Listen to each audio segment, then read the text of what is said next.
All right, I want to welcome everyone to the Board of Education meeting. We're going to start with a swearing-in ceremony for our new member, Mr. Jason Spivey. So, Mr. Harrell, I will turn it over to you. Thank you, Mr. Chairman. Mr. Spivey, if you'll come around. You grab that copy of the Bible there. Come on around this way. Get your mugshot. Left hand on the Bible, raise your right. I state your name. I, Jason Spivey, Do solemnly swear do solemnly swear that I will support and maintain that I will support and maintain the Constitution and laws the Constitution and laws of the United States of the United States and the Constitution and laws and the Constitution and laws of the State of North Carolina, of the State of North Carolina, not inconsistent therewith, not inconsistent therewith, and that I will faithfully discharge and I will faithfully discharge the duties of my office the duties of my office as a member as a member of the Pender County Board of Education. of Pender County Board of Education. Congratulations, Mr. Thank you, sir.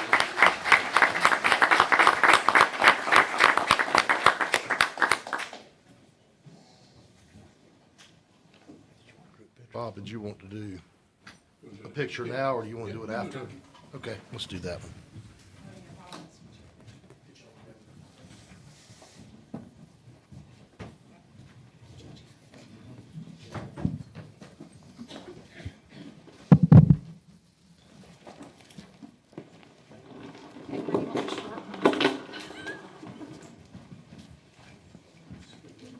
Sit down. You mean the center. There you go.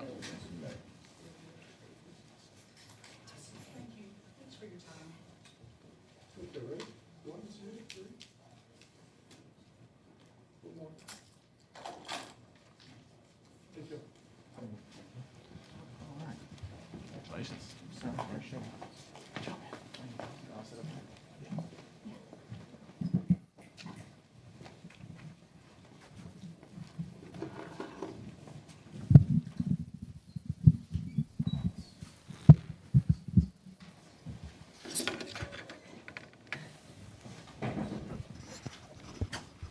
All right, congratulations to Mr. Spivey. We'll call the meeting to order. We have a quorum with full attendance.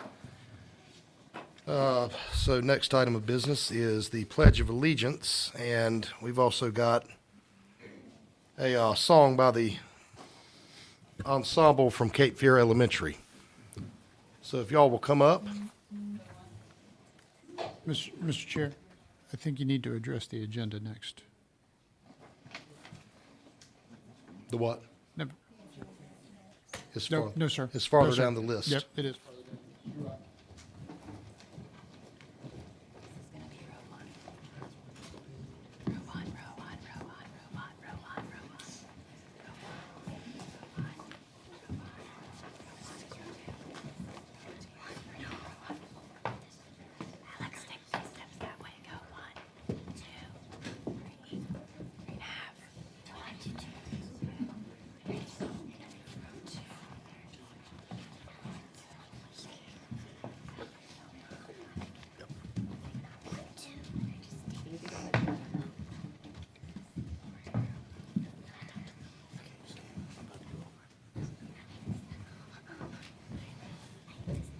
All right, everyone please stand for the songs. You're going to do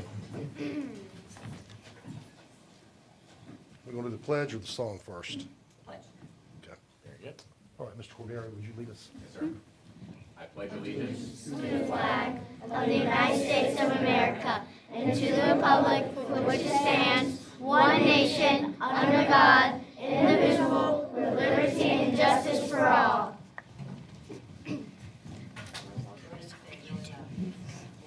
Please stand for the Star Spangled Banner.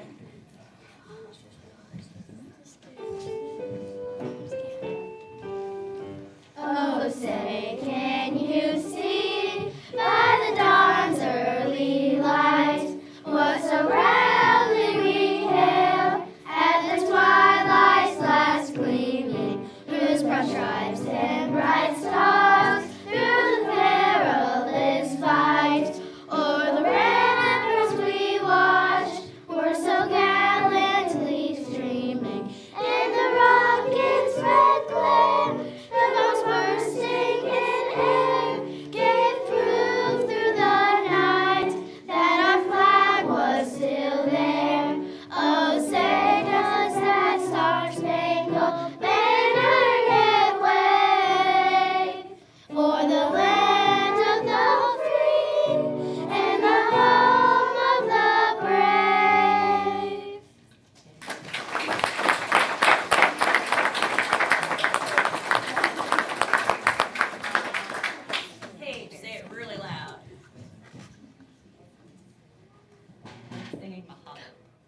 Mahalo. Please enjoy.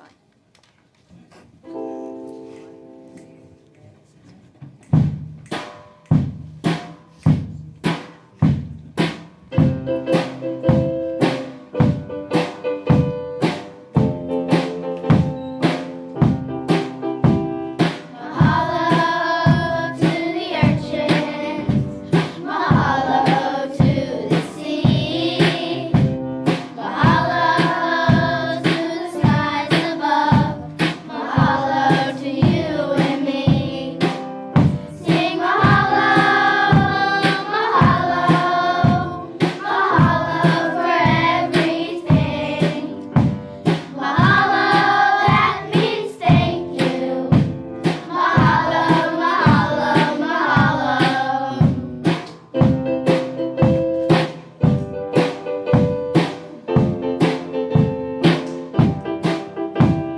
Mahalo to the sunrise. Mahalo to the sea. Mahalo to my mom and dad. Mahalo to my good friends. Sing mahalo, mahalo, mahalo for everything. Mahalo, that means thank you. Mahalo, mahalo, mahalo.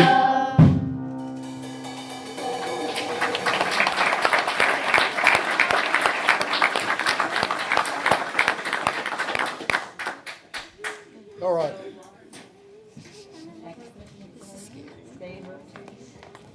Would you tell us about your group before you sit down? We have about 120 fourth graders, and these folks volunteered to come and sing in only 2 rehearsals.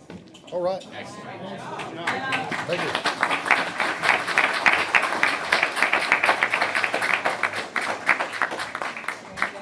We're going to grab some parents to get out this out of the way. All right.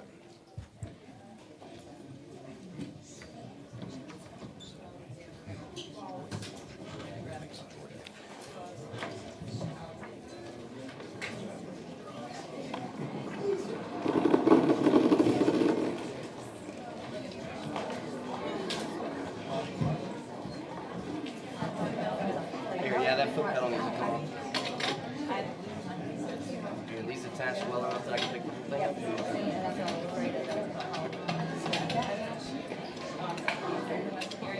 Can I go out this way?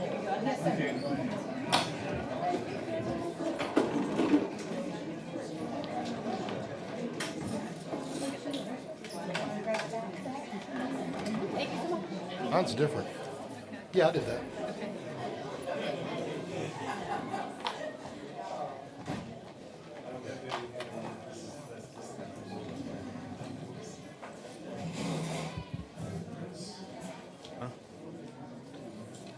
Kick for elementary.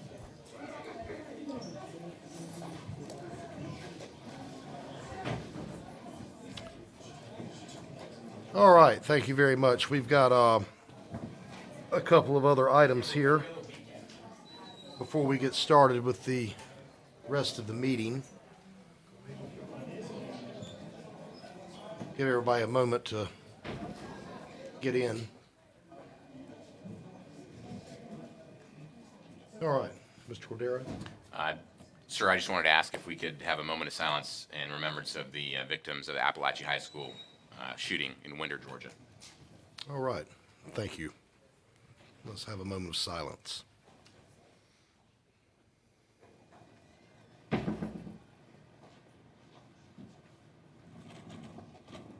All right, thank you very much. Next, we have our prayer. This time will be by Mr. Art Sauer, who is the senior pastor at Riley's Creek Baptist Church.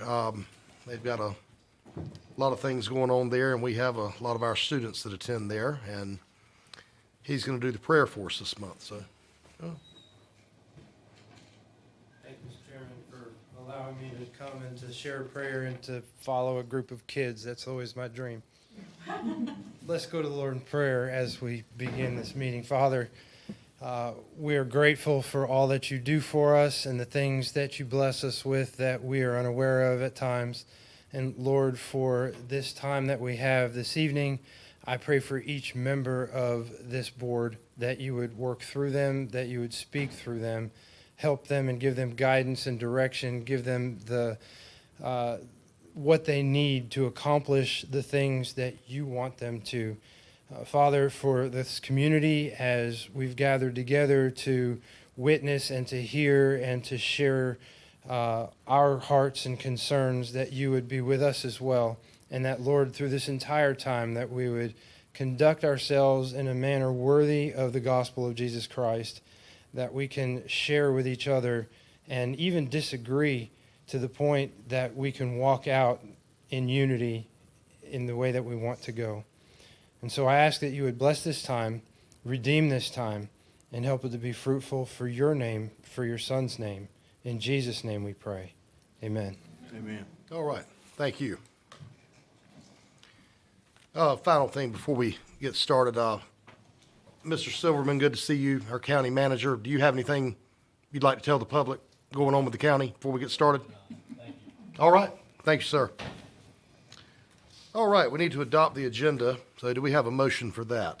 Mr. Hall, I have a couple of amendments.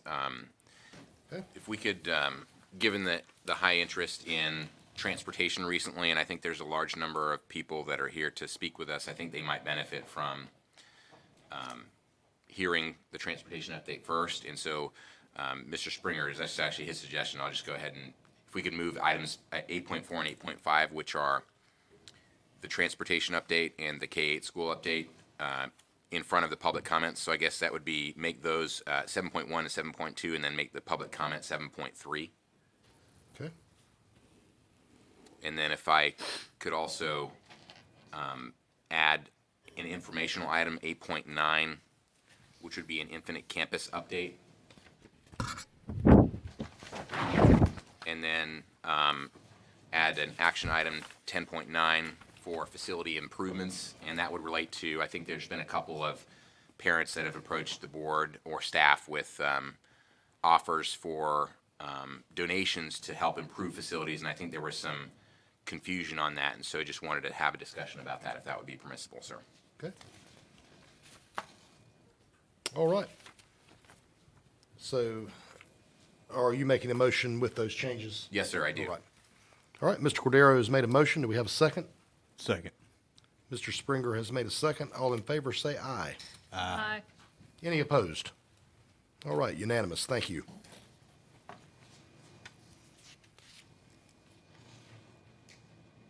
All right, and our recognitions, that is, are not here tonight, correct? All right. All right, let's start with the transportation update.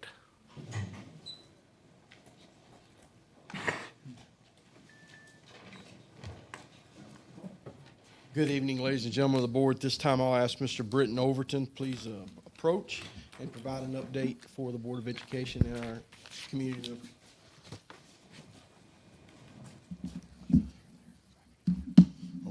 All right. Thank you, everyone. I'm glad to be here. So we just got a quick slideshow for you guys. And just basically from the start of school here, on any given day, we run about 94 routes every day. Some of these routes are established doubles. Currently, we are roughly about 6,096, so about 6,700 riders in the morning we have riding, and about a little over 6,700 riders in the afternoon riding back home. We use our bus drivers. They're the first face you see in the morning and the last face they see a lot of times in the afternoon if they ride buses. A lot of times the bus drivers can set the tone for the day. So that's an important part of a student's day a lot of times when they're seen by the bus drivers first thing in the morning.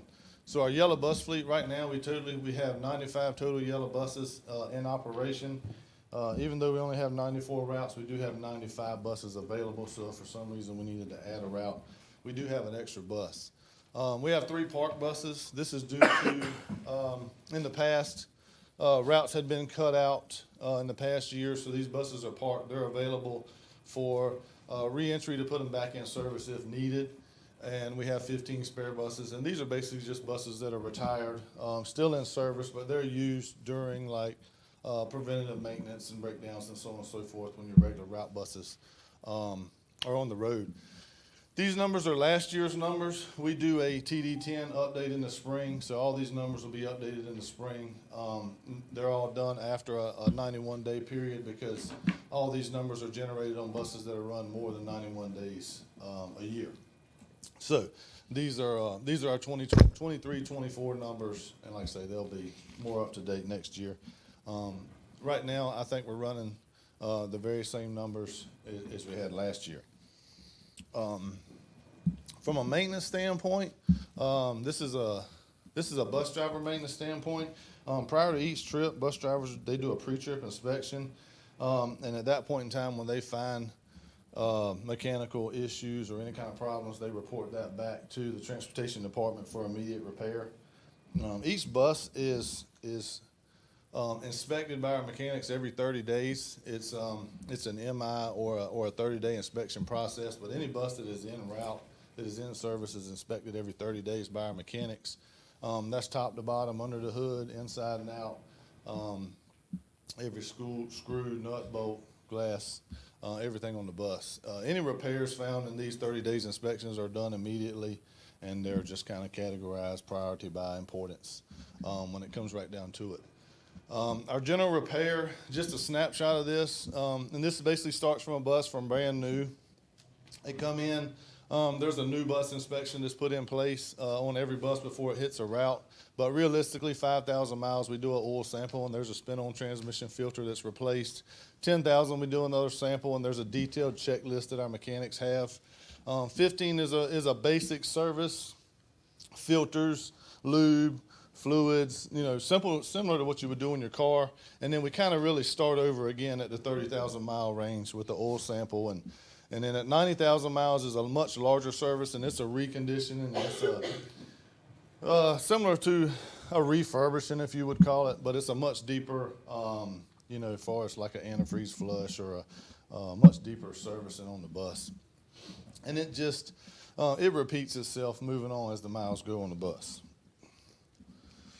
Right now, our driver shortage, I think before, I want to say in our August meeting, before school started, we were at 12 drivers short. So at day one, we were 13 drivers short.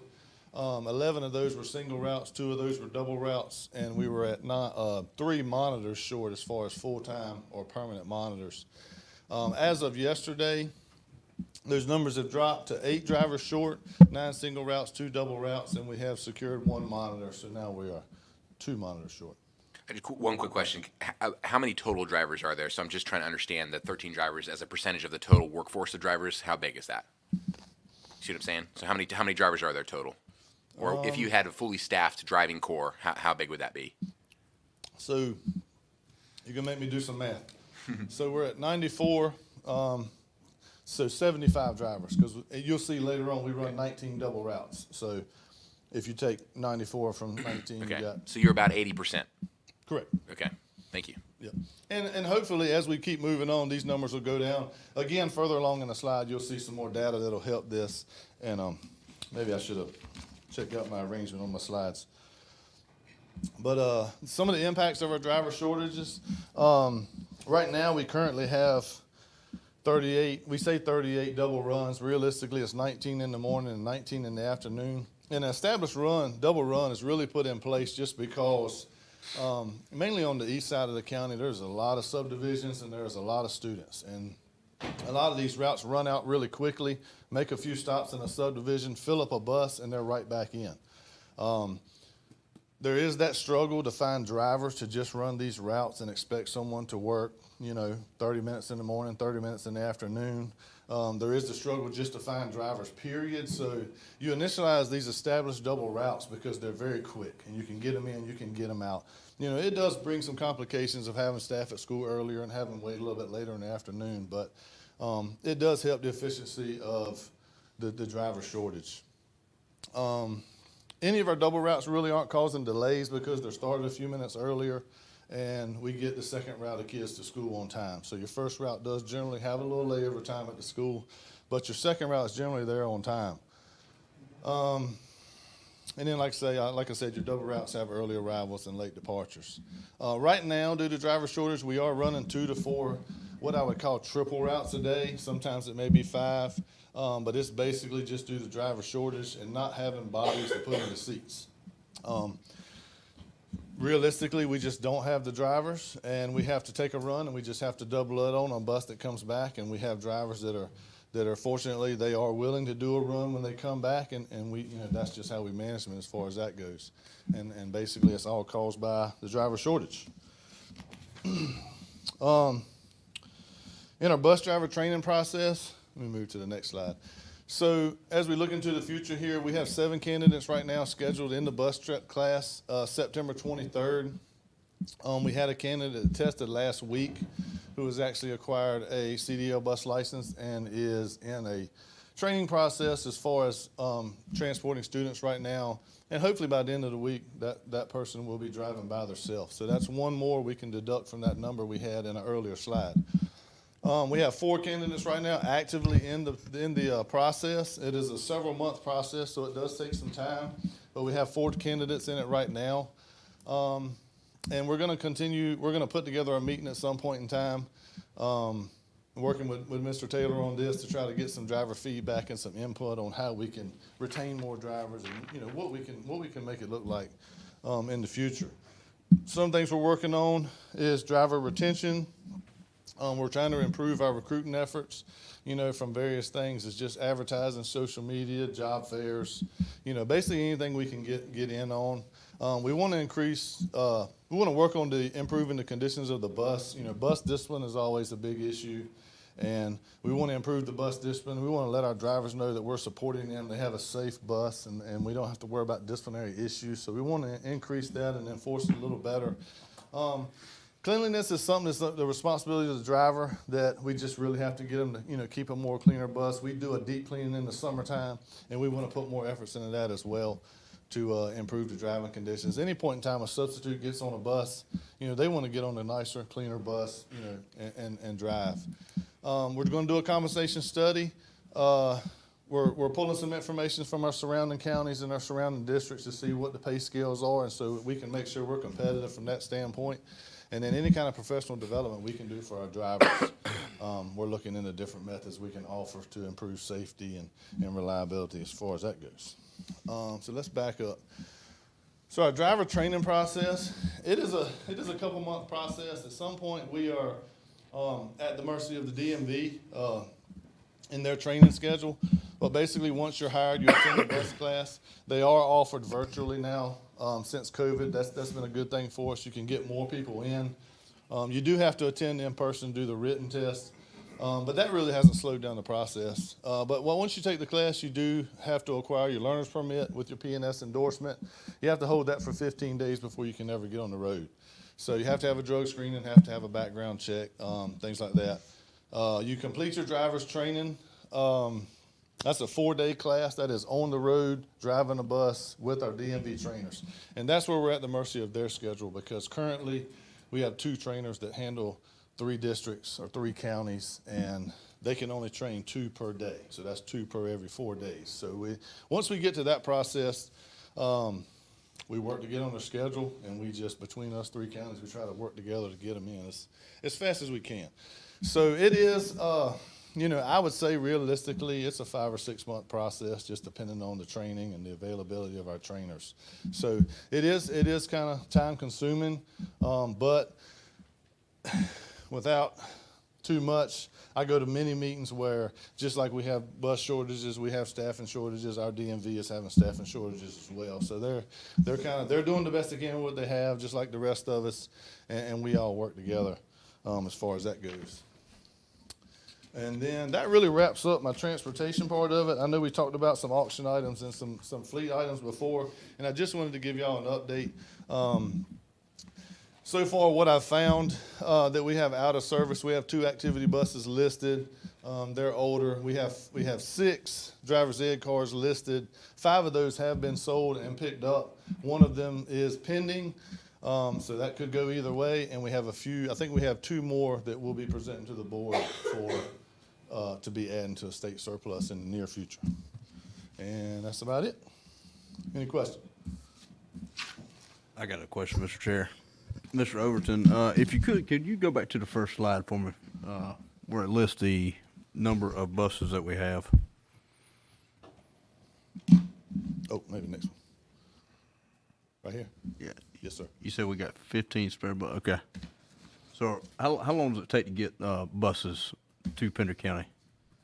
As far as like on a replacement schedule? Well, just, if you need to order more buses. So right now you got five candidates and 7 potentially next year, right? Mm-hmm. And you got, 3 park buses. I guess they'll take, each one of them will get a bus. So that leaves you no park buses, if you will, per your slide.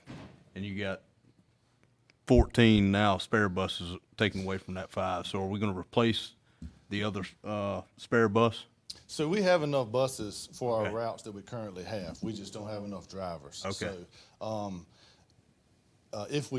if all of those candidates come through the system, then, I hate to say, but we will have enough drivers, to cover the routes that we currently have right now. Some of our shortages are just maybe a morning or just maybe an afternoon.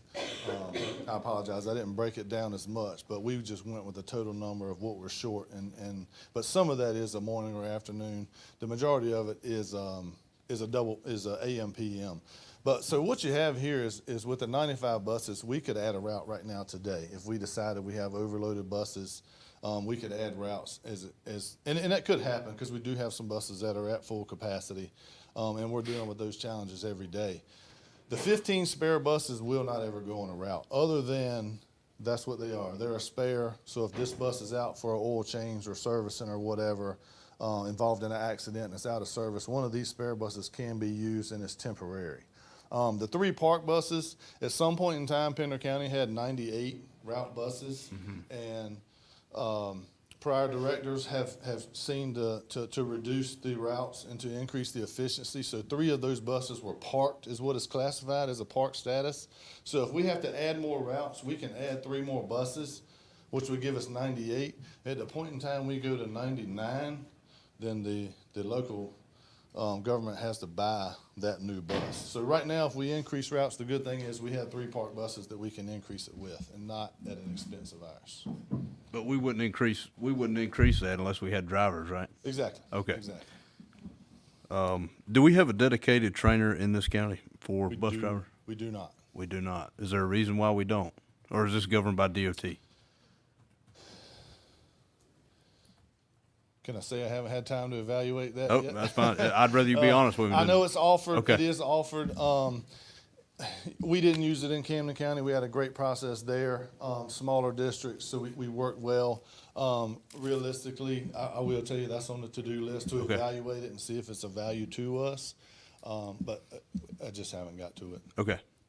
Out of these 5 candidates we got, are any of those going to be full-time?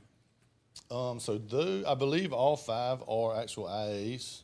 So they will be in a Okay. full-time status, benefit status. But back to what you questioned before, sorry. If we were to implement a trainer locally, we can train everything up to the actual testing part. So we could go do the road training and everything, but that DMV trainer does have to initiate the actual test for the pass or fail. So, that'll be part of the evaluation. Do we have anybody on staff right now that we could send to get trained to be a trainer? Train the trainer, I guess you would call it? I feel that's exactly what it's called, actually. Okay. I feel like we could. I do. Okay. I don't have anything else. Thank you, sir. Anything I else? have a couple of questions. So for the maintenance records, are those electronic? What form do those take? They are electronic. They are on paper as well. We file them away. They're kept for at least 3 years minimum. But everything is in our database system through DPI, through a electronic database that we access in transportation. So if we've had a lot of interest in accessing the maintenance records and looking at the maintenance records, how difficult or easy is it to make those things public? In the interest of transparency, I understand there's Right. there's a give and pull, right? We want transparency, but also we don't want you Yeah, it is wasting a bunch of time. So I just wanted to see if you could provide some insight on that. It is not very user friendly, I will say. We can pull any kind of records you need, and we can narrow it right on down. However, we would pull a large record from one database, and then we would pull different sets depending on what kind of maintenance criteria you're looking for.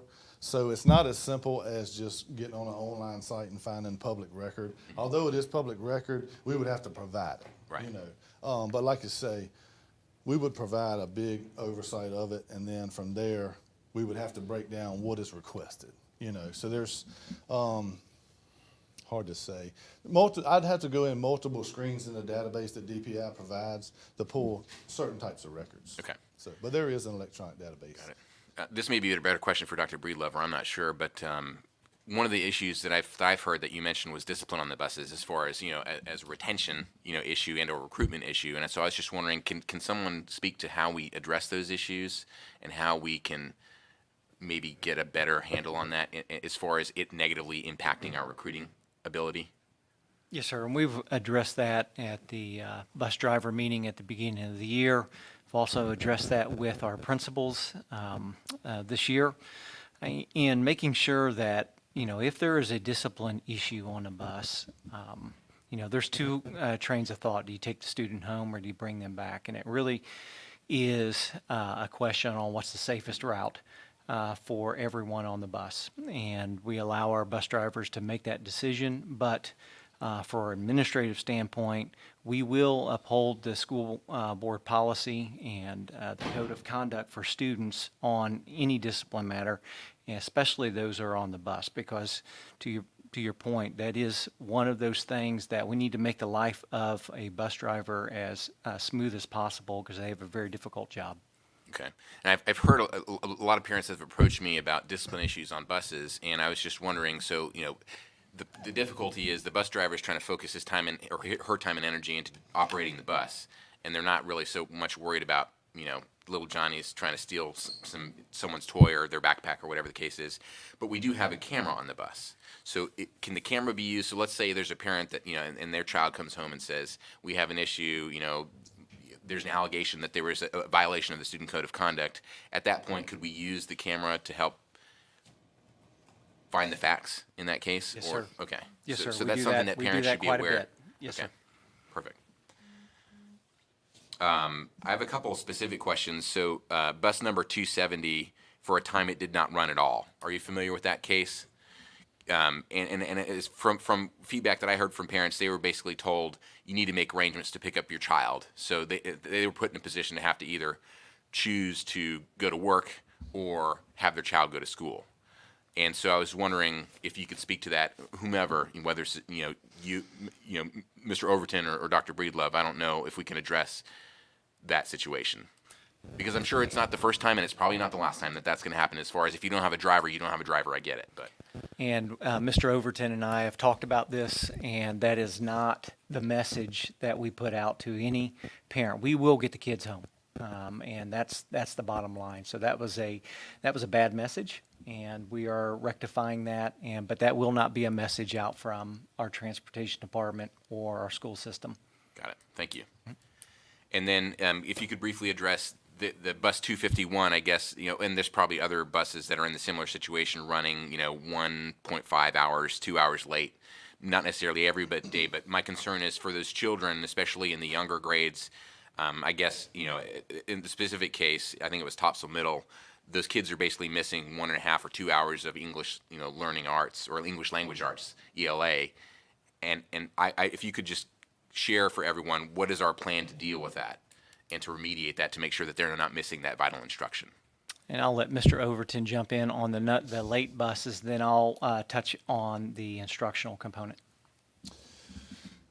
So as far as the late buses go, I mean, the main thing to fix this is, you know, put more drivers in our seats. This is not a fix that we have today. As you see, we have several in the pipeline to get trained and get in.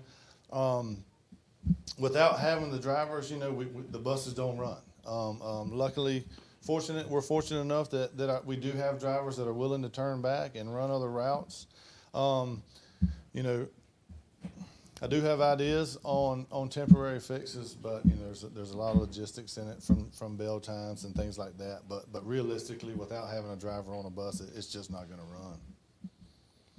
On the instructional side, if students miss instruction, and we've talked about this with our principals, especially in the area on the east side where we have quite a few late buses, we are offering additional tutoring to allow teachers to help make up that missed instruction with students. So it's happening primarily at Topsail Annandale, Topsail Middle, and Topsail High School, which we have that particular route. Okay. You mentioned that the vacancies were kind of at about 80% staffing from the numbers that you gave. How does that compare to our neighbors? Do you have any idea? Honestly, I haven't had time to research it. Okay. You know, You- you hear- not knowing you is, hear. is the fine answer. Right, yep. I was just curious. Going to solutions, what are some of the things that we can do? So one of the things I've mentioned to the superintendent, I'd be curious to get your feedback on is obviously increasing pay. Maybe even giving extra pay for drivers that have to do double routes or triple routes, and then also potentially combining the bus driving job with the custodial job, and bringing all those employees in house and making those full time employees, and that would kind of at the same time release the instructional assistants to do only instruction. Right. So I don't know if you have any feedback on any of those things, but it would be certainly. You basically said it. I mean, that's a plan. A big thing nowadays is full time and benefits. So if we can figure a way to monitor, or not monitor, if we can figure a way to manage that where we can have more staff in a full time position and in a benefit type position, then hopefully that would improve. It would entice more to come and drive a bus for Pender County schools. It's kind of the same question as far as what are our neighbors doing? Do you know how much our pay compares, or how does our pay compare with our neighbors? The hourly wage for bus drivers. I know right now we are not the highest in the surrounding area. Ms. Nallen, do you have any? You're nodding your head. I don't know if you have any feedback on that. I think we're somewhere in the middle. We're not at the high and we're not at the low. We're right in the middle Okay.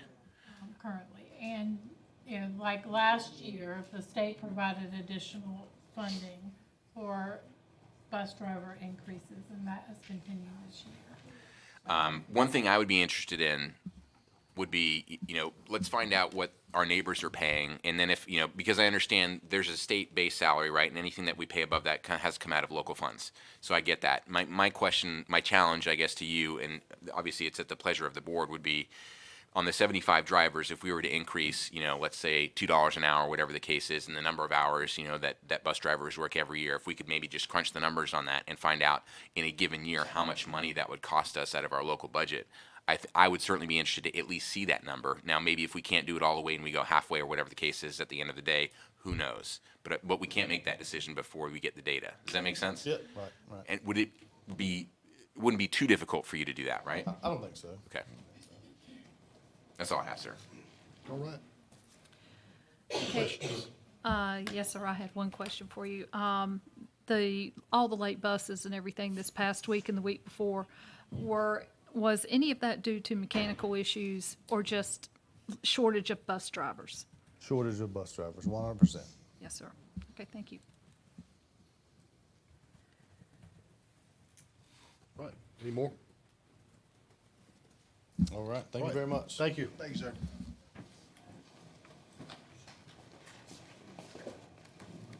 All right. K-8 update.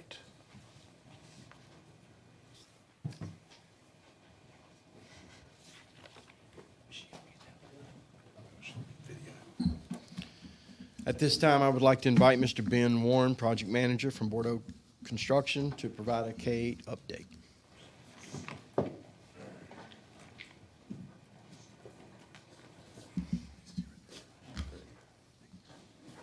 Good evening, Board. Dr. Breedlove.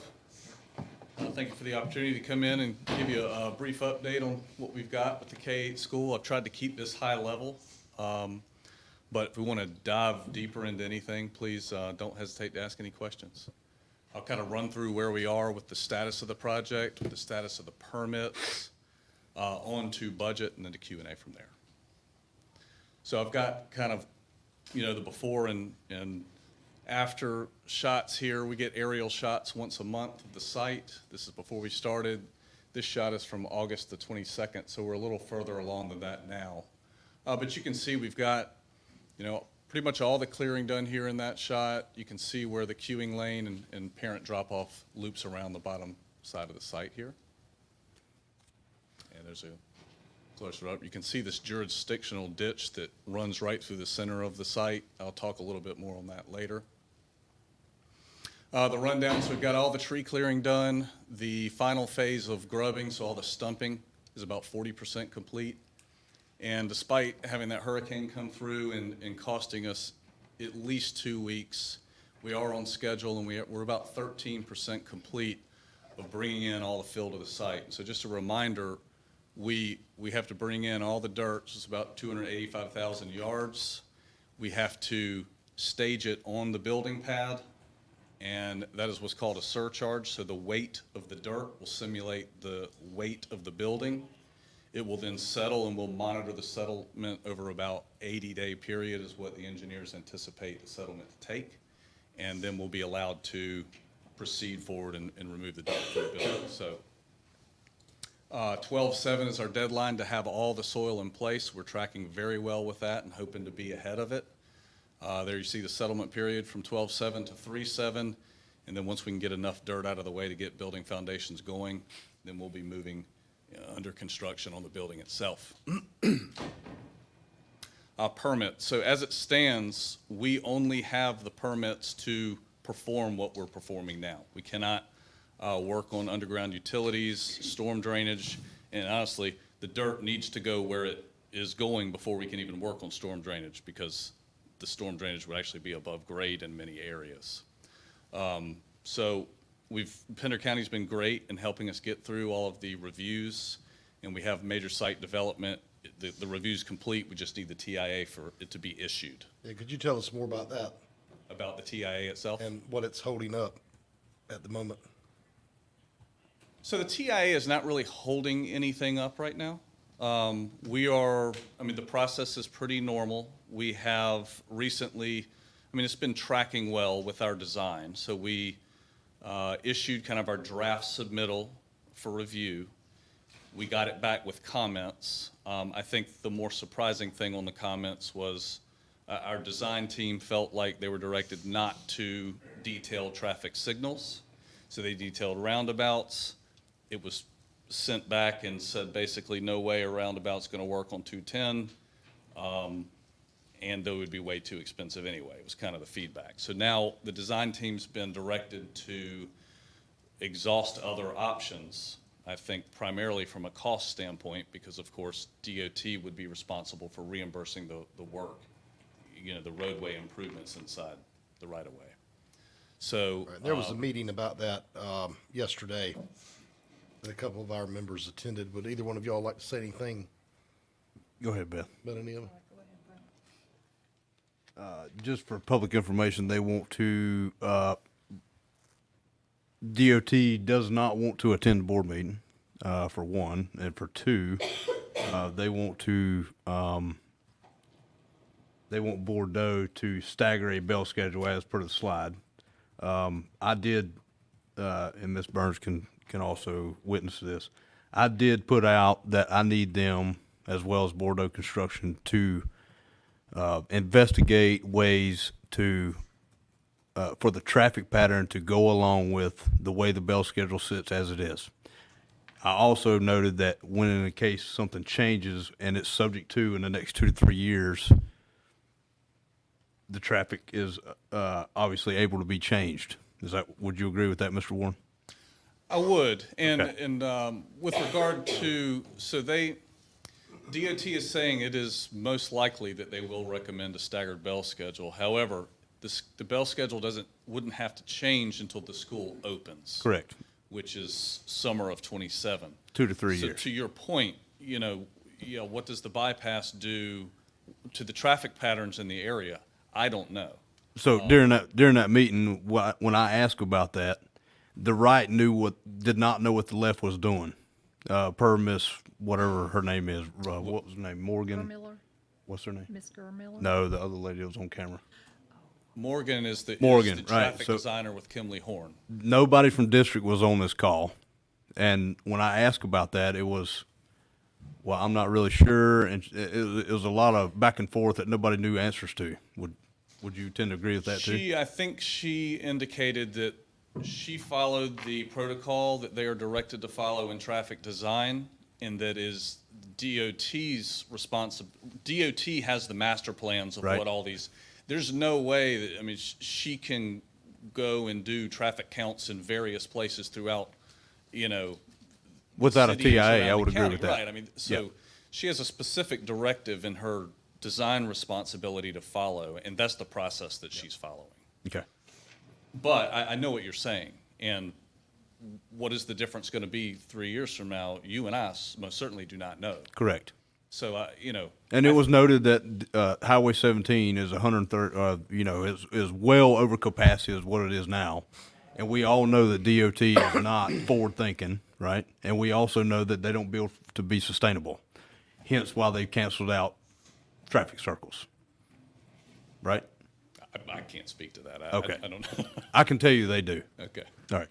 I Is respect that- your opinion. And my takeaway from the meeting was that, as always, NCDOT wants to try to create the most safe environment to get to and from our schools. And, all of us do. But I could understand why they would want a staggered bell schedule.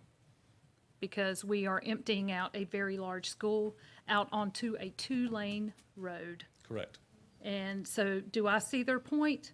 Absolutely. And anybody who has any confusion about that should try to make their way through the Topsail traffic.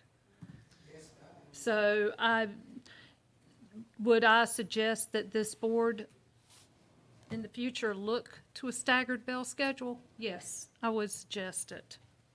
Yeah, and DOT is also suggesting it and may very well, from what I read, require it and do what they have to do to require it. Now, And so- hold on a minute.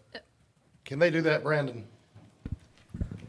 So statutorily, DOT's charge is to keep the highways safe. And so if their determination is that in order to keep the highways safe, they require it in order to continue, they have the ability as a state agency to do that. Now, what mechanism they'd go about doing that is a wonderful question I don't know the answer to because I'm not as familiar with their powers as I am with yours.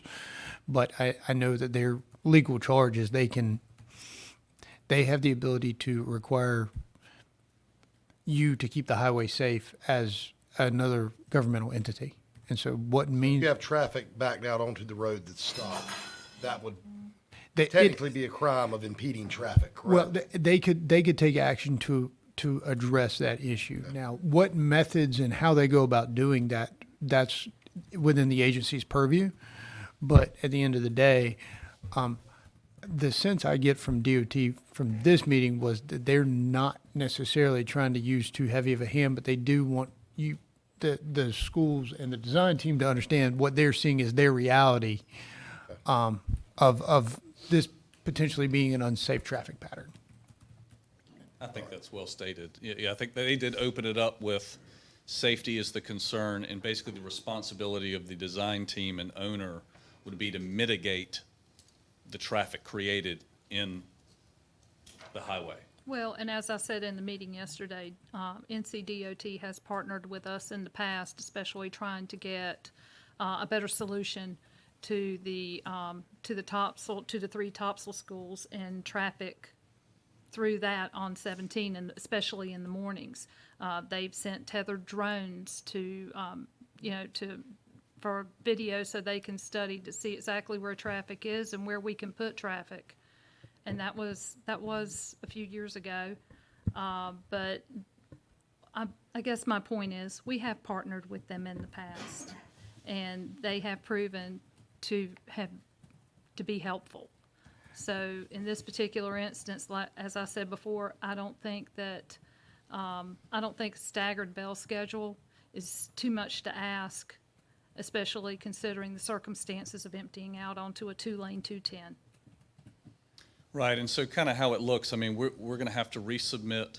We are going to incorporate various comments that they had. We have to show that we've exhausted some other options that they've requested, other than roundabouts. Right. We go back through the formal submittal process with a signed seal submittal, and then they will give a formal response on what it is. They said it is likely they're going to do so. Now, they are not. Likely. they said likely they will be recommending a staggered bell schedule because they run the calcs on the I single mean, bell. is this and their order or their opinion or their, I mean, It's their opinion. well, their opinion is not, It's their suggestion. It's a Suggestion. recommendation. Recommendation, yeah. Well, but And- what they and can so- do is withhold the driveway permit, right? That's all we're talking about here. We're talking about a driveway permit. Correct, but they're not going to require the board to do anything to issue the driveway permit. It's just going to be an understanding that we will follow their recommendation is what it looks like. So if the bell schedule did not change, then the traffic would be what it would be. then there's probably problems about reimbursement later.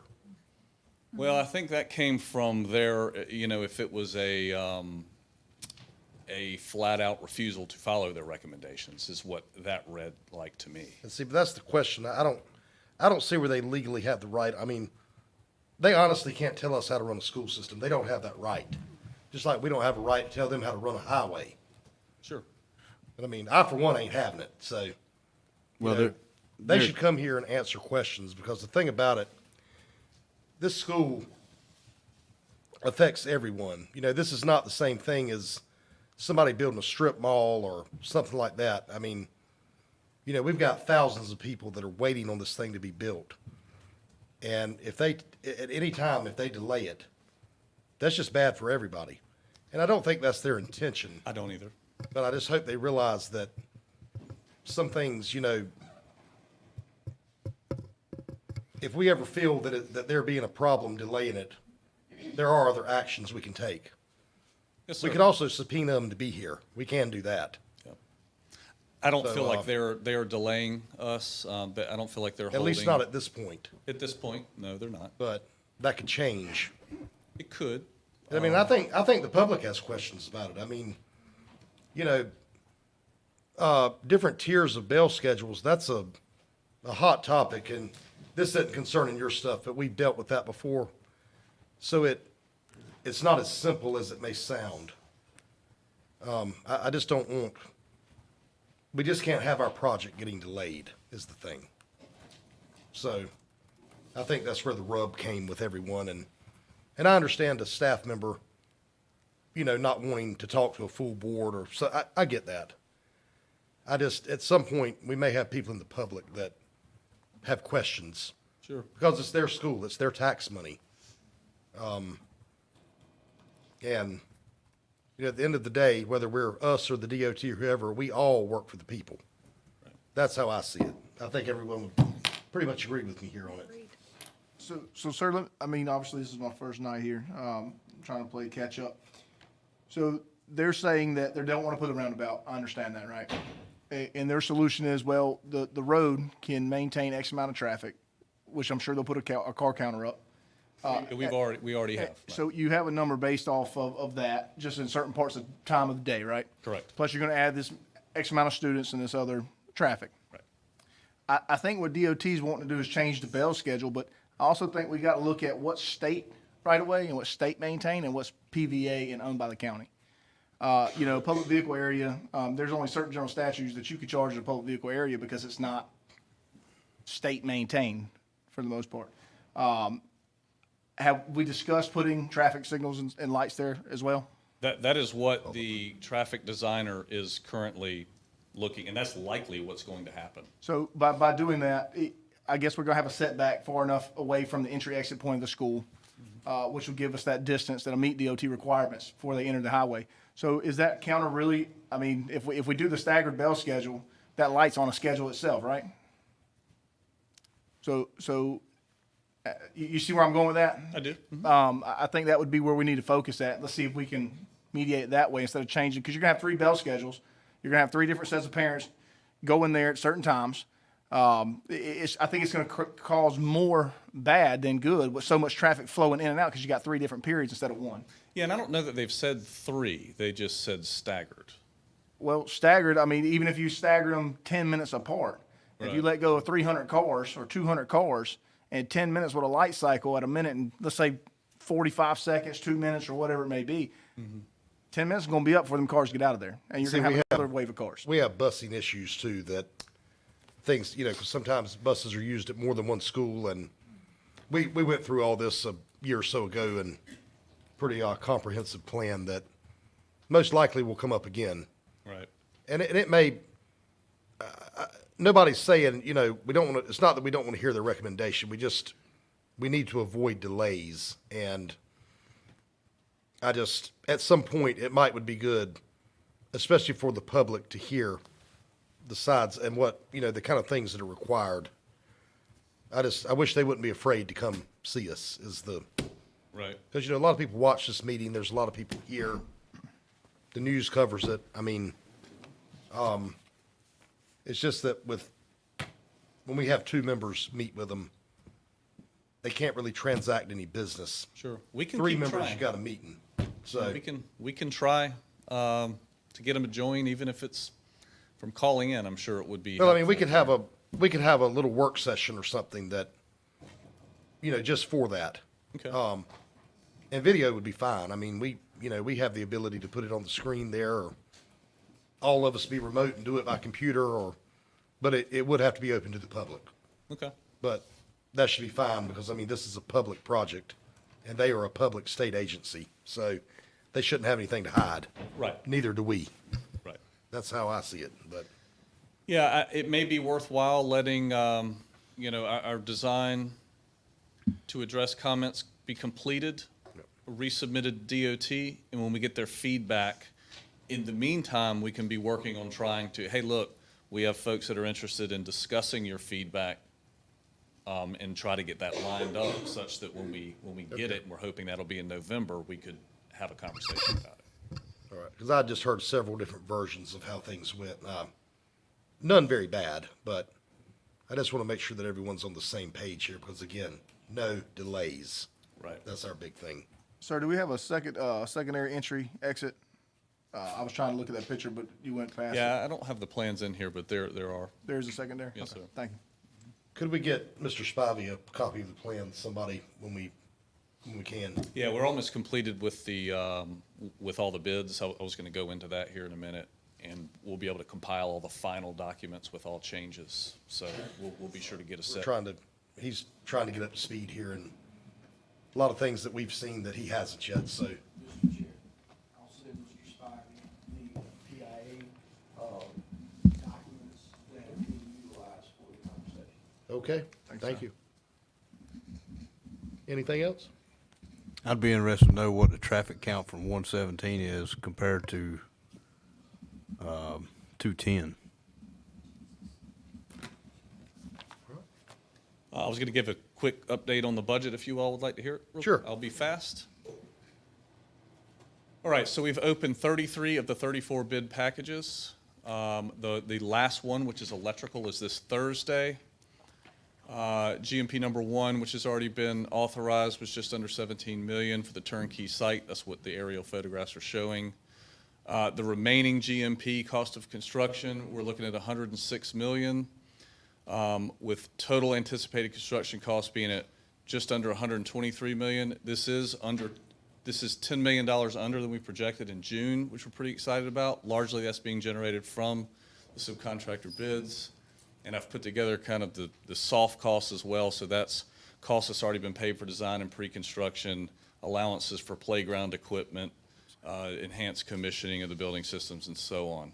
And so looking at the all-in project development cost of just under 136 million, where I think we're at 147 in June when we presented that. So we're pretty excited about it.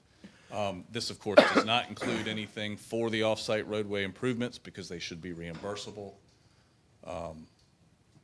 And the target date for GMP number 2 delivery is Monday after next, the 23rd. So we're going to be working to complete all the subcontractor D-scopes from their bids between this week and next and get that GMP in your hands for review. That's what I've got. All right. Do we have any more questions? All right, thank you. Thank you. Thank you, sir. All right, public comments. Mr. McPherson's got a couple of things to say before we get started. Thank you, Mr. Chair. The Pender County Board of Education welcomes comments from our parents, students, and community. The public comment period is open for members of the public, including parents and students, to voice compliments, concerns, or complaints about the performance of school personnel, implementation of board policy, the quality of the education program, or school facilities. Each person is granted 3 minutes for his or her presentation.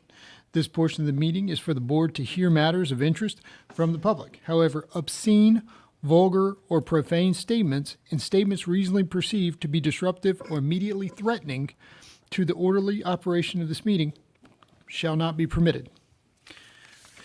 Mr. Chair, I've got the list to read off for this evening. First up, we have Kathy Burns. All right, and you've got the time on the screen so that it can be seen. So everyone knows. I'm Kathy Burns from the Hampstead area. I have put 3 kids through Topsail schools. I'm on my final third at the high school. This year, at the beginning of the year, he was an hour late getting on the bus after school due to a child from Surf City asleep on the bus. My first child graduated in 2016 and was part of an implementation of the bus driver she had would have the last child on the bus kind of walk through the bus to see if anybody was sleeping. That's been 8 years ago. This should not be a problem today. You've had all summer long to correct our nightmare situation from previous years. You know the growth that this community has gone through, and we should not be dealing with bus issues today. This leads me to the firing of Coach June. With the shortages of our drivers, this was absolutely insane for a person that has no blemishes on his record. The board hired a person outside of our community who has no clue of the years of dedication Coach June has put into the Hampstead area with all his time, blood, sweat, and tears he's put into our children. He is one of the few, in my experience, that truly cares for the safety of our children and has their best interests at heart. He's worked countless of hours, years, just volunteering for our kids, and worked hard to get his chance to become a varsity coach. To be taken away so quickly with miscommunication from a transportation department and fired quickly. My middle son, is a senior in college and would not be the man he is today if it wasn't for Coach June. Please reinstate him. Thank you.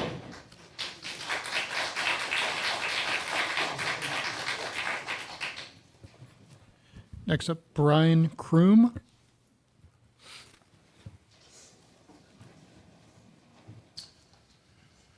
Okay, my name is Brian Kroom. I moved to Hampstead about 7 years ago. Some of you on the board, y'all know who I am because we've met before. I coached for 20 years around the country. Many state titles, volunteered, built youth programs, just like June. June deserved his opportunity many years ago, and he was blocked. As far as I'm concerned, it was race-based. I don't care what you think. I watched it happen, okay?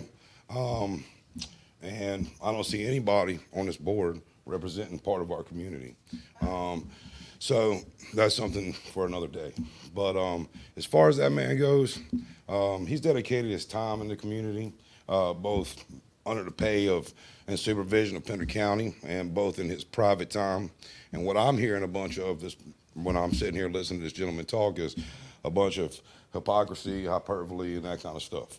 My son was valedictorian at Topsail. He's a triple major right now. He's getting ready to go off to officer training school, and he was taught, and my daughter was taught from the time that they were growing up, that the first step to being a man or a woman is admitting when you're wrong, okay? And we did that man wrong, okay?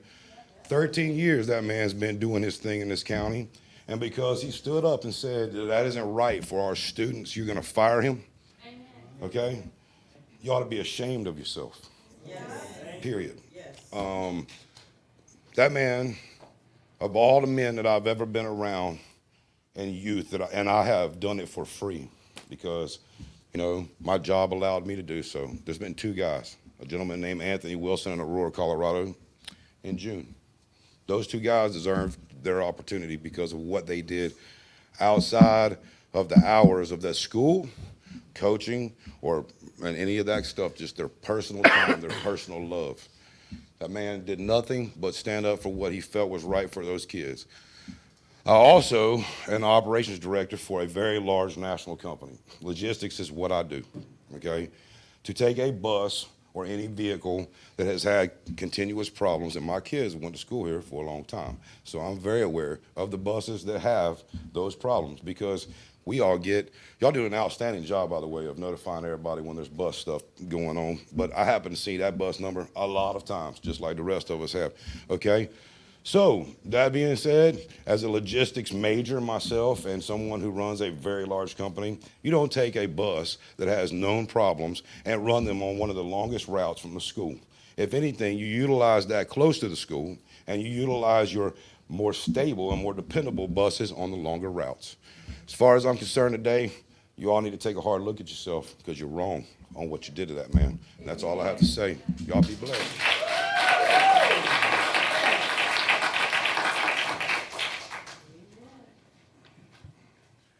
Ashley Sartorius.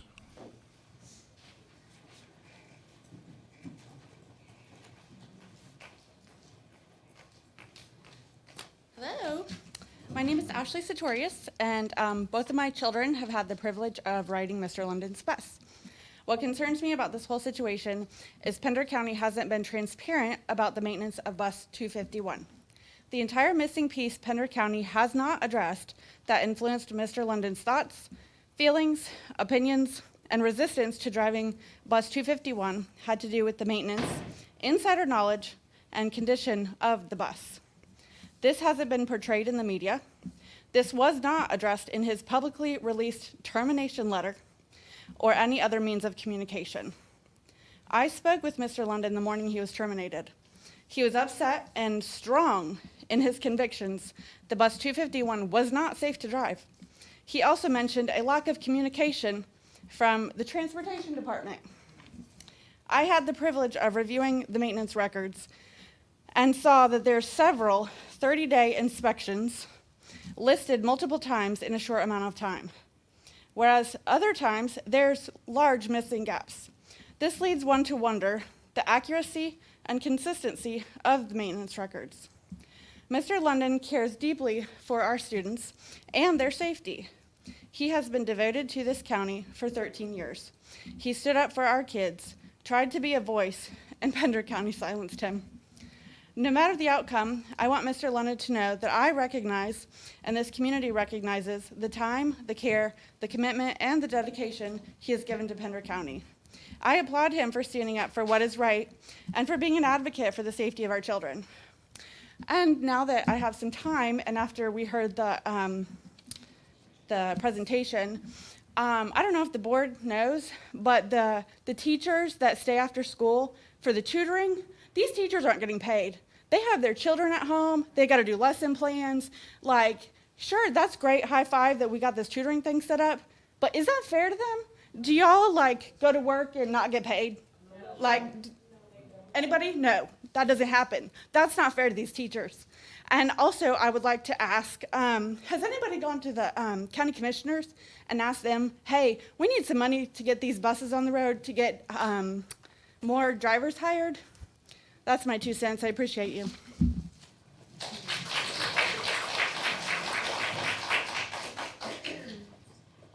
Caroline Lambert.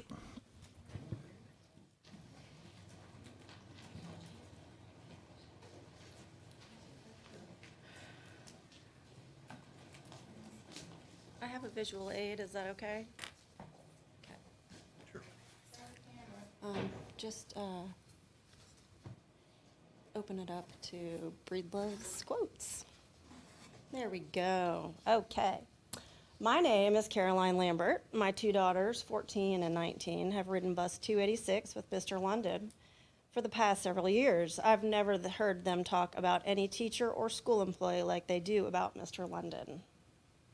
They respect him and his work ethic and dedication to their safety while on the roads to and from school. They respect him. They are just as confused about this situation as the adults are, and they deserve answers too. Upon hearing that Mr. Breedlove terminated Mr. London due to insubordination, I decided to take a closer look into why the situation unfolded as it did. Where there's smoke, there's fire. And when a stand-up contributing member of society declines to drive a bus to transport children due to safety and mechanical concerns, I'm going to find out why. For the past 19 years, I've run global oncology clinical trials for multiple companies.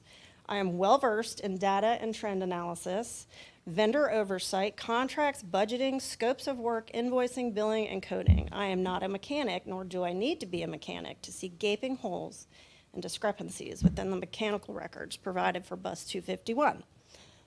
The same bus Mr. London rightly deemed unsafe. The bus, Mr. Breedlove stated, is safe and very reliable. The bus receives a bumper-to-bumper inspection every 30 days. Why did Mr. Breedlove state bus 251 completed all required 30-day maintenance checkups and that it was safe and reliable when it was not? Why did he terminate Mr. London for insubordination when he was right about the bus's mechanical issues? The bus missed 4 30-day inspections, and there are upwards of 5 years of missing records related to tire maintenance. This is unacceptable on so many levels. And we are here today to represent our children and Mr. London. Through his consistent and reliable actions, Mr. London has shown that he cares about our children significantly more than Mr. Breedlove has. Let's fix this mess, accept that a mistake was made, and improve the situation for our children. Thank you for your time.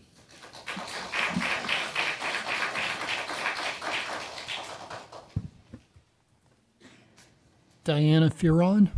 You guys like got rid of me. All right. I want to start by recognizing Mr. London, or as many know him as Coach June. I stand here to support him and represent the nearly 1,500 people who have signed a petition for his reinstatement. For over 13 years, he has been an invaluable part of our community, not just as a bus driver, but as a coach, a mentor, and an advocate for our children. His dedication has always gone far beyond simply transporting kids from point A to point B. He has consistently prioritized their safety and well-being. Mr. London raised valid concerns, as you can see, about the safety of the bus he was reassigned to, with our children's top priority at safety. There are inconsistencies in the maintenance records, missing inspections, inaccurate repair logs, and that need addressing. Additionally, US 17 is voted the 13th deadliest road in North Carolina by the National Highway Traffic Safety Administration. That's another risk. Do we want a broken down bus on the road that's already busy? We just talked about it. So, if safety was truly the administration's priority, these issues would have been thoroughly reviewed and corrected. Days before Mr. London was fired, I spoke to Mr. Overton about the buses. He explained to me that they're essentially the same, different models, but all passing their 30-day inspections. When I suggested a simple bus swap to resolve the issue, Mr. Overton claimed it would cause issues down the line or with other drivers. This doesn't make sense to me. If all the buses are the same, why would a simple swap be problematic? Also, we have 3 parked buses. Why not just give him one of those? Instead of addressing this situation straightforward, I was advised to convince Mr. London to change his mind, a task that really should be handled by the administration. Rather than collaborating with Mr. London, the administration, led by Dr. Breedlove, issued an ultimatum: drive the bus or be fired from both driving and coaching positions for insubordination. Mr. London is dedicated to this community, not to this job. He is not in it for financial gain, clearly. Why was firing him the initial response? The lack of thoroughness, respect, feels like a failure of leadership. The decision is now impacting the entire community. Teachers are staying late to care for children, losing valuable time in lesson prep and tutoring those. Parents who rely on bus transportation are forced to adjust their work schedules, affecting critical professions, nurses, doctors, teachers, all running late. Kids are sometimes left without food from 10:30 because that's what time their lunch is. All this could have been avoided. Mr. London has worked tirelessly for over a decade, and it's difficult to understand why he was put in this position. I respectfully urge the administration to look into this further. Please reinstate Mr. London in his years of service and dedication to this community. Also, here's the petition, if you guys needed it. That was at 4:30.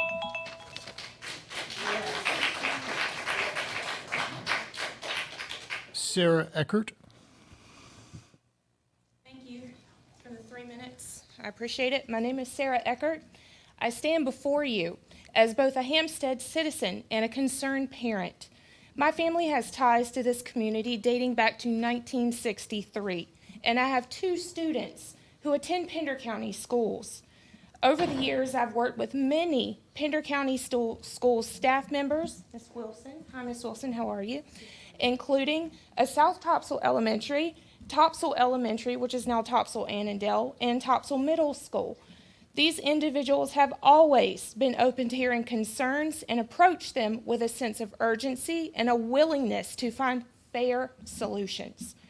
My purpose today is to address the sudden and deeply troubling dismissal of Mr. Melvin London, known to us all as Coach June.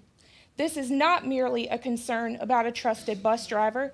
This is also about the process and decision-making that led to the termination of a 13-year tenured employee of Pender County Schools, an employee who was a bus driver, a coach, an activity bus driver, a longtime student advocate. Coach June's termination was not just a dismissal, it was the result of an ultimatum issued by the superintendent, a decision made without room for compromise during times where our county and state are already under crisis due to a shortage of bus drivers. We have discussed this tonight. Pender County Schools students and staff deserve better decision-making from their leadership team. Coach June raised concerns about the mechanical safety of a bus he was recently assigned to, prioritizing the safety of our children above all else. Yet instead of working with him to find a solution that addressed the safety of students while respecting his years of service, the superintendent chose a stark ultimatum: drive the bus or be fired. This type of decision-making, if allowed to continue, will have lasting impacts on our community in more ways than one.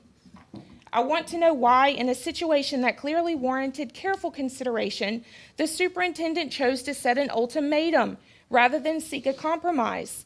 Why was the voice of a dedicated and experienced employee dismissed so quickly? Was there no way to address Coach June's concerns without resorting to such a drastic and final decision? These concerns are not mine alone. Over 1,400 other community members have signed a petition to reinstate Coach June to his duties in Pender County Schools. These are community members who have a voice today and will have a voice at the voting booth. My time has run out. Thank you.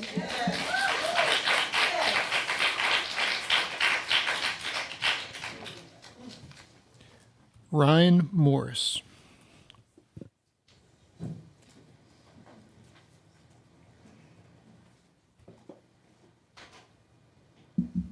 Hi there, my name is Ryan Morris. I thank you all for letting me have some time up here today. Now, I'm not nearly as versed as many of the people before me are in the situation with June and the bus and everything like that, but I am one of his kids. I was one of his for many years. I played basketball for him, played football for him. This community needs June. Coach June London is one of the most stand-up people that I have ever met in my entire life. There is nobody like June in this community, period. He is a wonderful man, a dedicated man for the past 13 years to this community, and there's no reason why after all of this time he should be given nothing but that quick choice. Not one bit. He deserves so much better. And as one of his kids, and knowing that there are so many other children in our community that can be impacted positively by this man, I believe he deserves a second chance. And you all know the work that he's done. That's all that I ask of you. Thank you.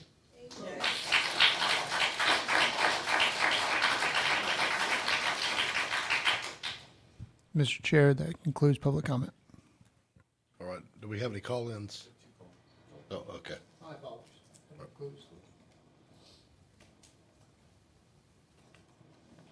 Hi, my name is Emily Graham. I have 4 children in the Pender County School District, 1 at Topsail Annandale Elementary, 2 at Topsail Middle, and 1 at Topsail High School.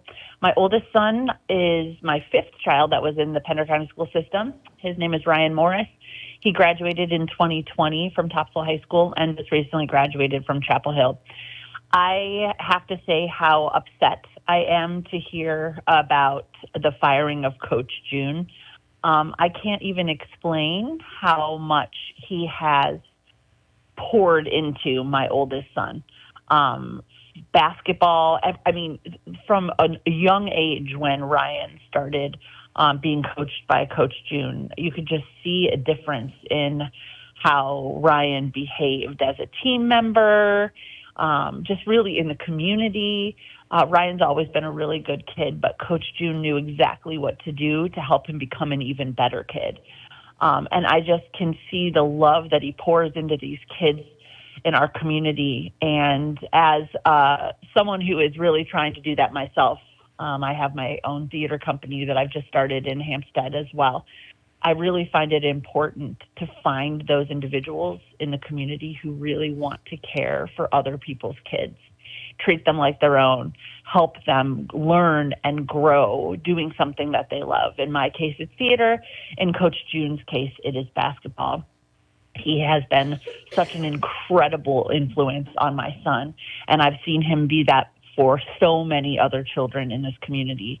It is just very sad to see that this could be taken away from him. And not only that, but be taken away from our children.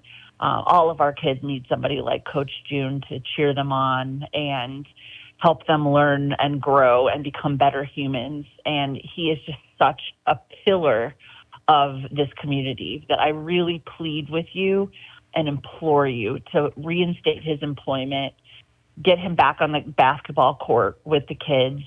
And I hope to see him there influencing young lives for years to come. Thank you.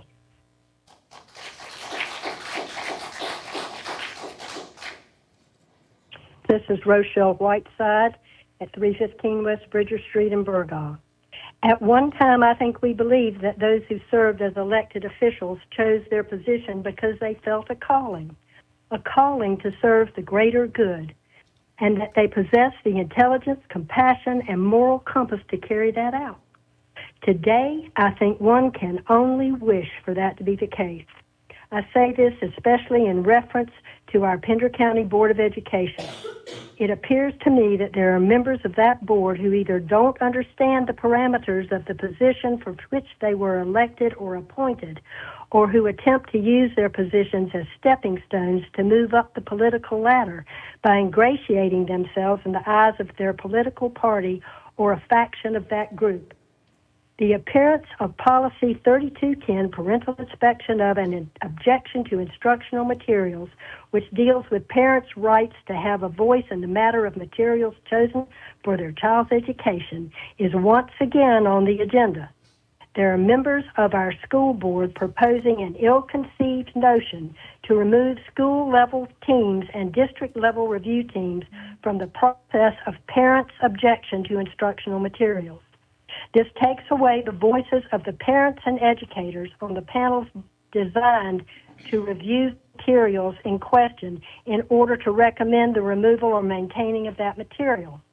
The decision to mangle the established policy would remove the parents' abilities to weigh in on this issue, flying in the face of the Parents' Bill of Rights.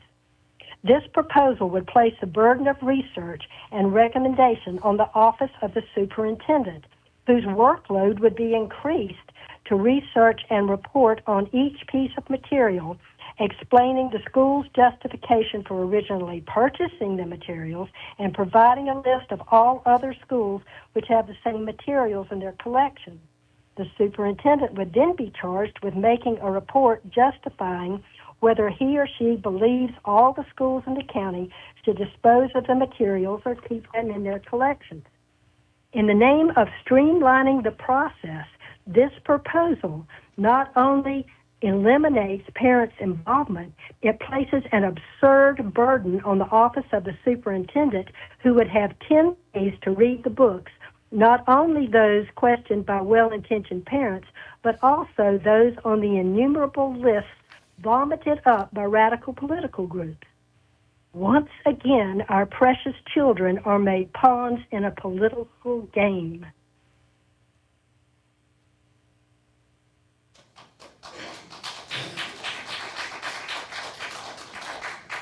Right.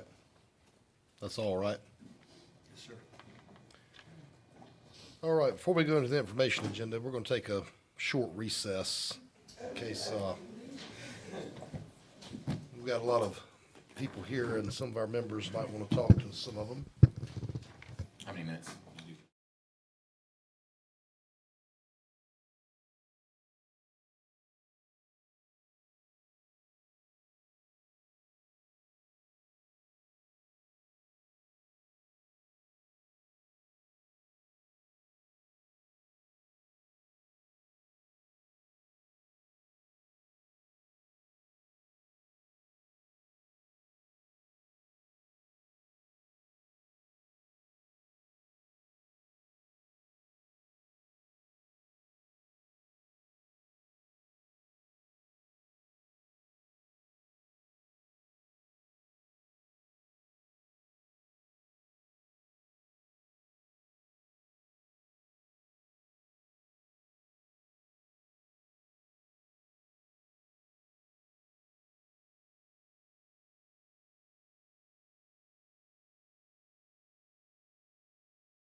All right, we'll call the meeting back to order.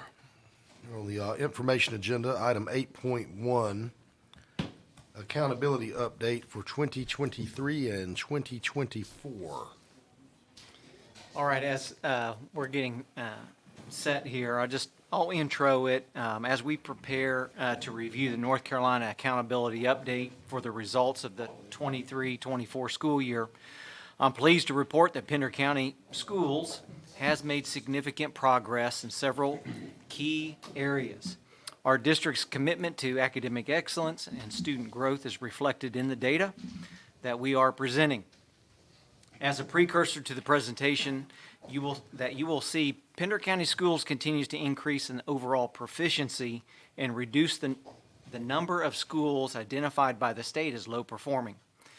This was in spite of adopting new curriculum in ELA, math, and science last year, which typically results in a slip or a slight drop in the overall scores in the first year of implementation. We call that a lot of times implementation dip.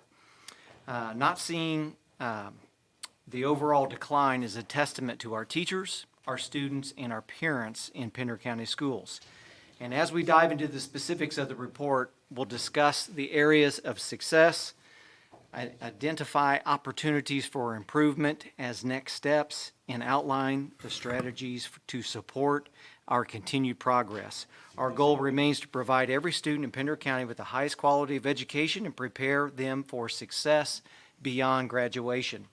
At this time, I will turn things over to our Director of Testing and Accountability, Ms. Fallon Fuller. Good evening, Board Chair and members of the Board. As Dr. Breedlove said, my name is Fallon Fuller, and I'm the Director of Accountability and Testing for Pender County Schools. This evening, I'm with my colleagues from Instructional Services, Ms. Dee Owens, the Director of Elementary Education, Dr. Elisa Lee, Director of Secondary, and Mr. Dominique Bates, Director of Career and Technical Education. So this evening, it is our honor to present to you Pender County Schools performance data for the 23-24 school year. This evening, we're going to review the list of items that you see on the screens before you. At any time during the presentation, please ask any questions that you may have. Okay. On Wednesday, September the 4th, the North Carolina State Board of Education approved all data, and the official results are ready for public release. On slide 3, there is an active link that will direct you to the North Carolina DPI Accountability website, where you can access reports and data sets that break down the data by subgroups. So what makes up schools' accountability model? As you can see, elementary and middle schools share the same components that you see listed in the presentation for accountability. Our middle school students who are enrolled in Math 1 count in the accountability for middle schools if they have a subgroup of 30 students. While we are on this slide, I want to provide some background information for some of our indicators that my team will present the data for following on slide 7 here shortly. For English language progress, this is 2 years of what we give our students, which is called an access test, and we use those results. The progress is when a student exits the program or meets the required benchmark based on the student's initial scores. ELP, as we like to call it, counts for grades 3 through 8 at the elementary and middle school levels, and it only counts for grade 10 in high school that meet the partial enrollment business rules. In order to have this in your school's accountability model, schools must have a total of 30 students in that subgroup. EVOS. Every year, the company known as SAS takes students and groups them in cohorts and does a comparison of students that are alike, and that is how they determine if a student meets or exceeds growth. They are not compared to the whole state, they are only compared in cohorts. So EVOS growth for elementary and middle is determined by the statewide test of reading, math, and science. For high school, only reading and math is count in their EVOS growth score. Our ACT and ACT work keys indicator combined represents all 12th grade students. We look at the students' ACT scores from their 11th grade year and their work keys proficient scores from 12th grade. The law states that the student has to be proficient on either ACT or ACT work keys. Remember that for work keys, it only looks at concentrator scores. All 12th graders do not take the work keys assessments, but all 11th graders do take the ACT. Mr. Bates will go into more details in his presentation in regards to work keys assessments. For math course rigor, that is our 12th grade students who receive a North Carolina Math 3 credit.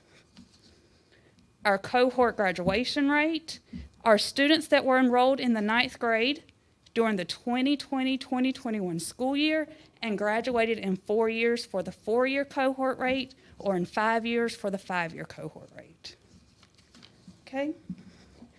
PILA is our alternative learning program, and their school performance calculation is a little different.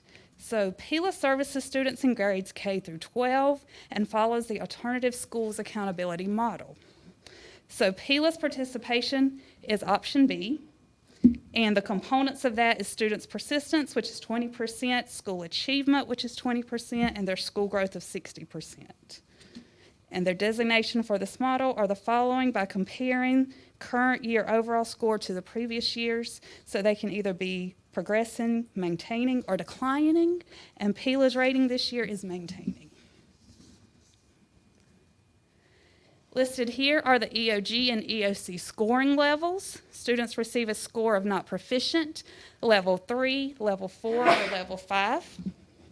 To be grade level proficient, students must score a level 3, 4, or 5, and students who score a level 4 or 5 are considered to be on track for college and career readiness upon graduation.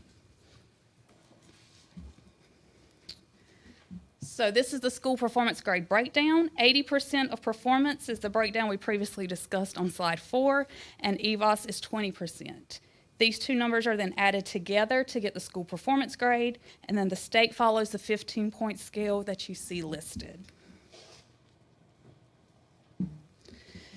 The Southeast region contains 12 public school units.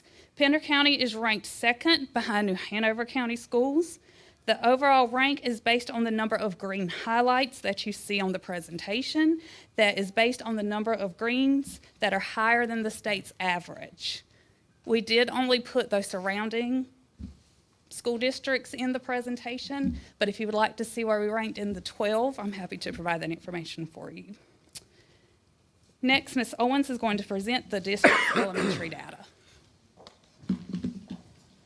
Good evening, board members. Elementary did well this year. I'm proud of the growth that we've had. As you can see, our 3rd grade students are in the green, so the change from last year to this year is a positive one. We do have a cohort of students who are lower than our other, it's our 4th grade group this year that is performing lower than our 3rd and 5th grade this year. So they are going to be a focus for us this school year. But you can also see that our 4th graders from last year also maintained their growth for this current school year.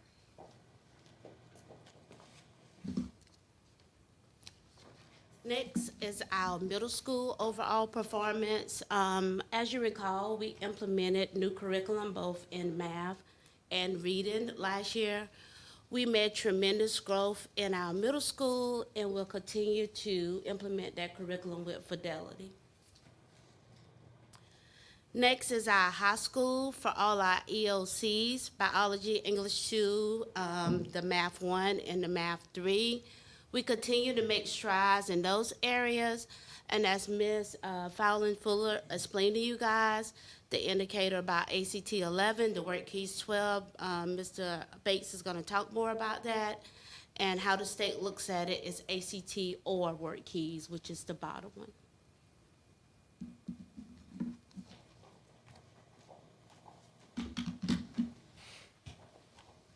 Pender County continues to be above the state average in regards to our graduation rate. Our high school data managers, counselors, and student support personnel work hard in collecting the documentation needed in regards to moving students from our cohort. And then we also work with our students to make sure they are graduating on time. Next, Mr. Bates is going to talk about CTE credentials.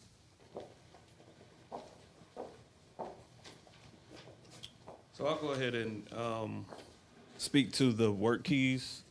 So as far as work keys goes, our students who are in the 12th grade who are graduating, who matriculate through a pathway of study, are the students who take the work keys exam. And so, as it was stated, our students count either for ACT or ACT work keys. And so we're currently working on a model where we're working with students and remediating students who have not met the 19, have not made a 19, and will be taking the ACT work keys. And so, credentials. On the left-hand column has the school year, and then the next column is the number of students enrolled in actual courses that offer credentials. These are industry-recognized credentials. And then the number of credentials earned. The credential potential is the actual number of credentials that were offered. And then the credential attainment rate is the rate at which we earned credentials. Our enrollment attainment is basically the number of students versus the number of credentials actually earned, right? And so as you can see, we have continually increased in our CTE credentials.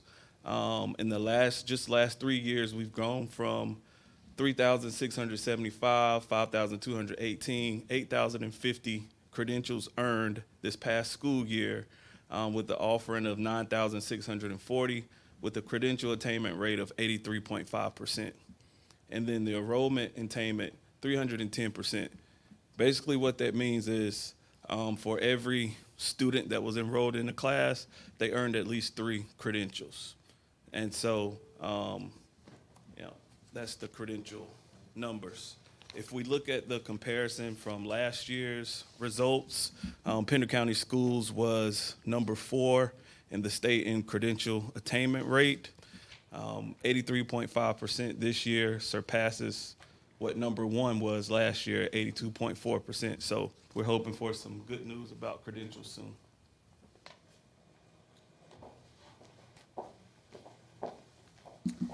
Pender County Schools has a lot to celebrate in regards to individual schools' performance for the 23-24 school year. Pender County School had 4 schools improve their school performance grade. So Pender County School no longer has a school identified as an F school. 12 of our 18 schools met or exceeded growth. Next, Ms. Owens and Dr. Lee are going to discuss schools with state designations.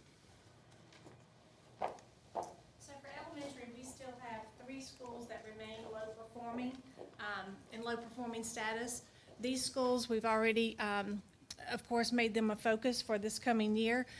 We have an ELA and math interventionist in place at all 3 of these schools. We also have our early literacy specialists supporting these 3 schools. And we will continue with guided curriculum support from our curriculum partners in both reading and math. We also have 3 middle schools who are in the status as well.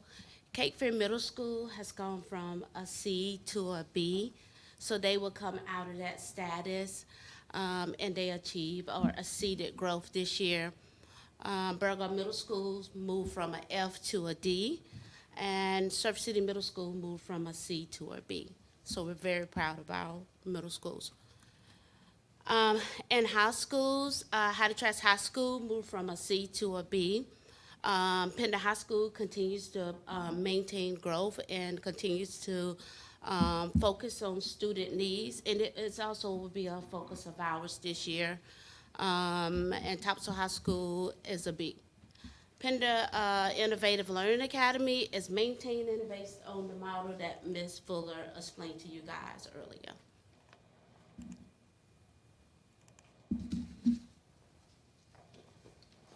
So just some key takeaways in summary. 12 of our 18 schools either met or exceeded growth. We have decreased from 7 to 6 low-performing schools. Pender County School students earned over 8,000 credentials, which was an increase of 2,832 from the previous year. With all of our new curriculums in elementary and middle schools, we still have overall gains in math and reading. And all schools met or exceeded growth in reading. That's huge. High school graduation rate remains in the mid-90s and above the state average. All EOGs in middle school increased proficiency in math. English 2 at the high school had a 3.4% increase overall, and Math 3 at the high school level had a 2.2% increase overall.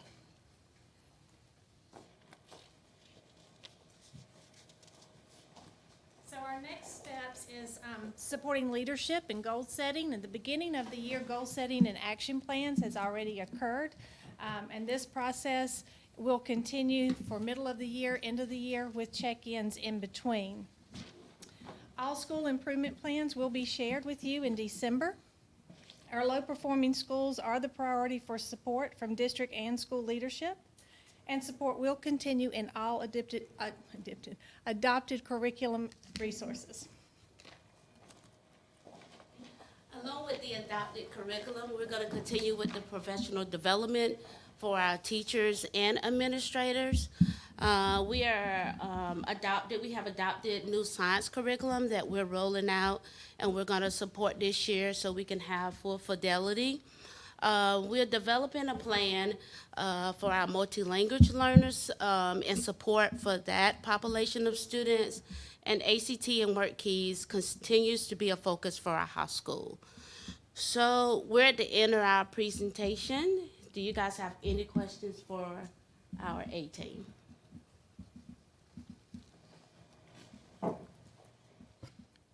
Did CF Pope change from last year to this year?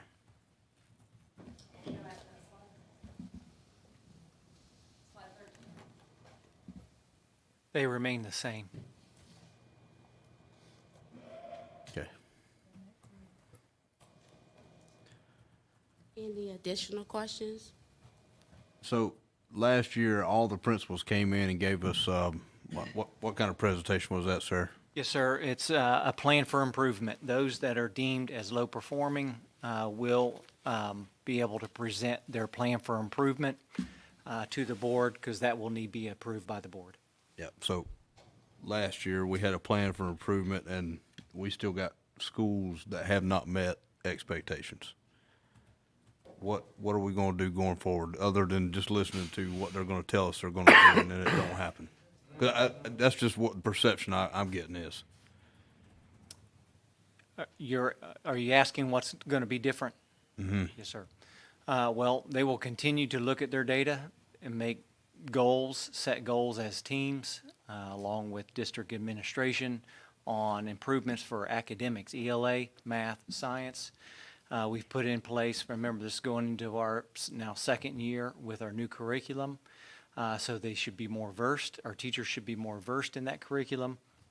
We'll also continue to use our benchmark tests to basically formative assessments with our students, being able to address those in PLCs, regroup students as needed to get the additional support.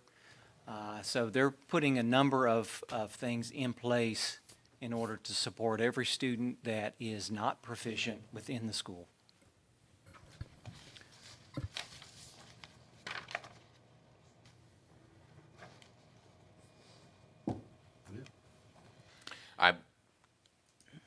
Would it be possible to prepare a copy of this maybe for future presentations? I'd be curious to get a benchmark for like the 18-19 school year, so pre-COVID, because I know that we look at a lot of data, and I don't think any school districts have fully recuperated from the year 2020 when everything kind of went crazy, right? And so my point in asking for maybe a baseline is to do a trend analysis, right?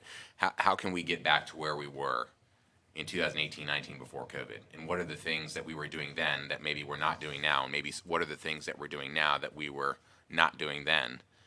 Does that make sense? Would it be possible to do that? Sure. You're looking at 18-19 scores as just a baseline. Yeah, well, so like go to slide 10 if you could. I mean, maybe, you tell me what you think the most useful metric would be to do a trend analysis, but I think obviously all your EOCs, your, state standard tests, right? So biology, English, math, that type of stuff. I would be curious, because you're, 51% proficient, right? 54% proficient for certain things. I would want to see how that compares with before COVID, and again, to help us inform ourselves about maybe what were we doing then that we're not doing now. Does that make sense? Does that answer your question? Yes, sir. And, for some subjects, they are at the pre-COVID state. Last year was the first year, I believe, that we had fourth grade reading was actually above any of the previous years that we've ever had in Pender County schools, or at least the 18-19, as far back as I looked at data. So some of those scores are coming back. Some of them are still lagging, and we need to continue our efforts in the areas of, English, math, science. Of course, we don't test social studies, but ACT is another one that continues to drop. We remain pretty strong in graduation rates. These are all part of the accountability scores for high schools. Of course, elementary and middle is ELA, math, and science. But most of those scores are trending upward each year. There may be a dip here or there, but overall, our EOC scores continue to trend towards the 18-19 scores that we had, which is really the last full year prior to COVID hitting. Anyway, But my ask is for a trend analysis, for that time, to see if it might inform us about some of the practices that we may, implement to help students achieve success. Yes, sir. We can put 18-19 on there. My question is, do we have anything like this that would indicate how our EC department is doing? I know it would be outside the box of all this standardized things that we're talking about right now, but as a whole, would we have anything? So we do. So we get a report that breaks down subgroups, and our students with disabilities is one of those, and I'm happy to share that with you. Okay. I don't have it with me tonight, but I do have it and can share it with you. Okay, thank you. Dr. Breedlove, what contributes to these low scores? What are some of the factors? Starting point, if it really depends on where the student is starting at the beginning of the year and where they finish. As you can see, the vast majority of our schools do grow a student more in 1 year than a year's worth of learning. All right, and that's when you get into like the exceeding category on the EVA scores, because that basically tells us how much growth is the student getting during the year. But for a student to do poorly, obviously they aren't learning the standards that need to be learned at the time of the assessment at the end, according to that assessment. But attendance could be an issue. Whether or not the student was, tracked, how much a student could still be not proficient on there and still have more than a year's worth of growth. It all depends on where they started at the beginning of the year. And so remember, these scores are 80% proficiency and only 20% are made up of growth. And so that student could exceed in growth but still be not proficient. That's the issue that we have with the current accountability model that we have. The state is looking at redoing that model in the coming years, but right now we're still stuck at 80-20. But it really depends on how an individual student does from 1 year to the next and how much growth we're getting. So I'm going to ask this because I'm not familiar with how this is done or graded or anything else, but if you have we'll say 15% in a classroom, in an English classroom, that suffer from disabilities or that were born from disabilities, and the rest of your percentages to make up your 100 is fine. Is that teacher given a certain allowable margin because of the kids that with a disability? Unless the student is designated as an extend student, that student does count in the overall scores of the school. So you're still grading the teacher based on 100% of the classroom, not taking out or segregating those. Except for students that are extend 1 or extend 2, correct? Can I add to that? Yes, ma'am. Yeah, and it's not just proficiency, it's the growth as well. And when you're looking at the numbers in isolation, it may seem low, but when you compare us to the state average is blue, and we're below. We're that second line. The first is New Hanover, the second is us. If you look at that, we're higher than the state. So we're higher than the state average, other than our EL progress, which is a focus of ours, and our work keys, which is civil or higher, and you know we're working on that with Mr. Bates, and just a joint effort of implementing some of those work keys skills into our core curriculum. So if you're comparing it to something, instead of looking at it in isolation, we're higher than the state in all the indicators. And we have maintained that status probably for the last 5 years or longer. And second in the region. We are making progress as a school system. Remember, 2 years ago, we had 9 out of 19 schools that were low performing. We're down to 6.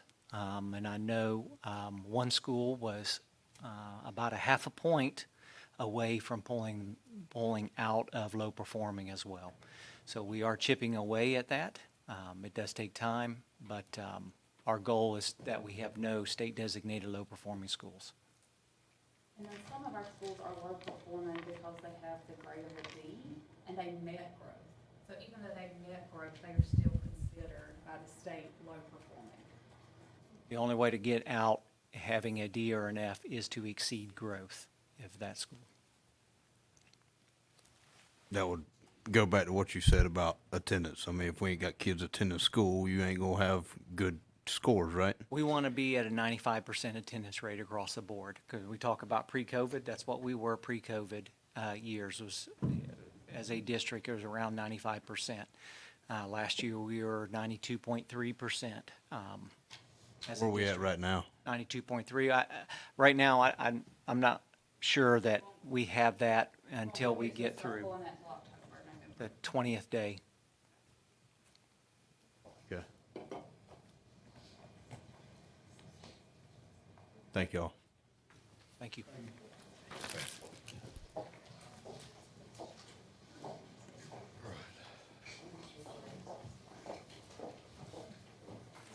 8.2.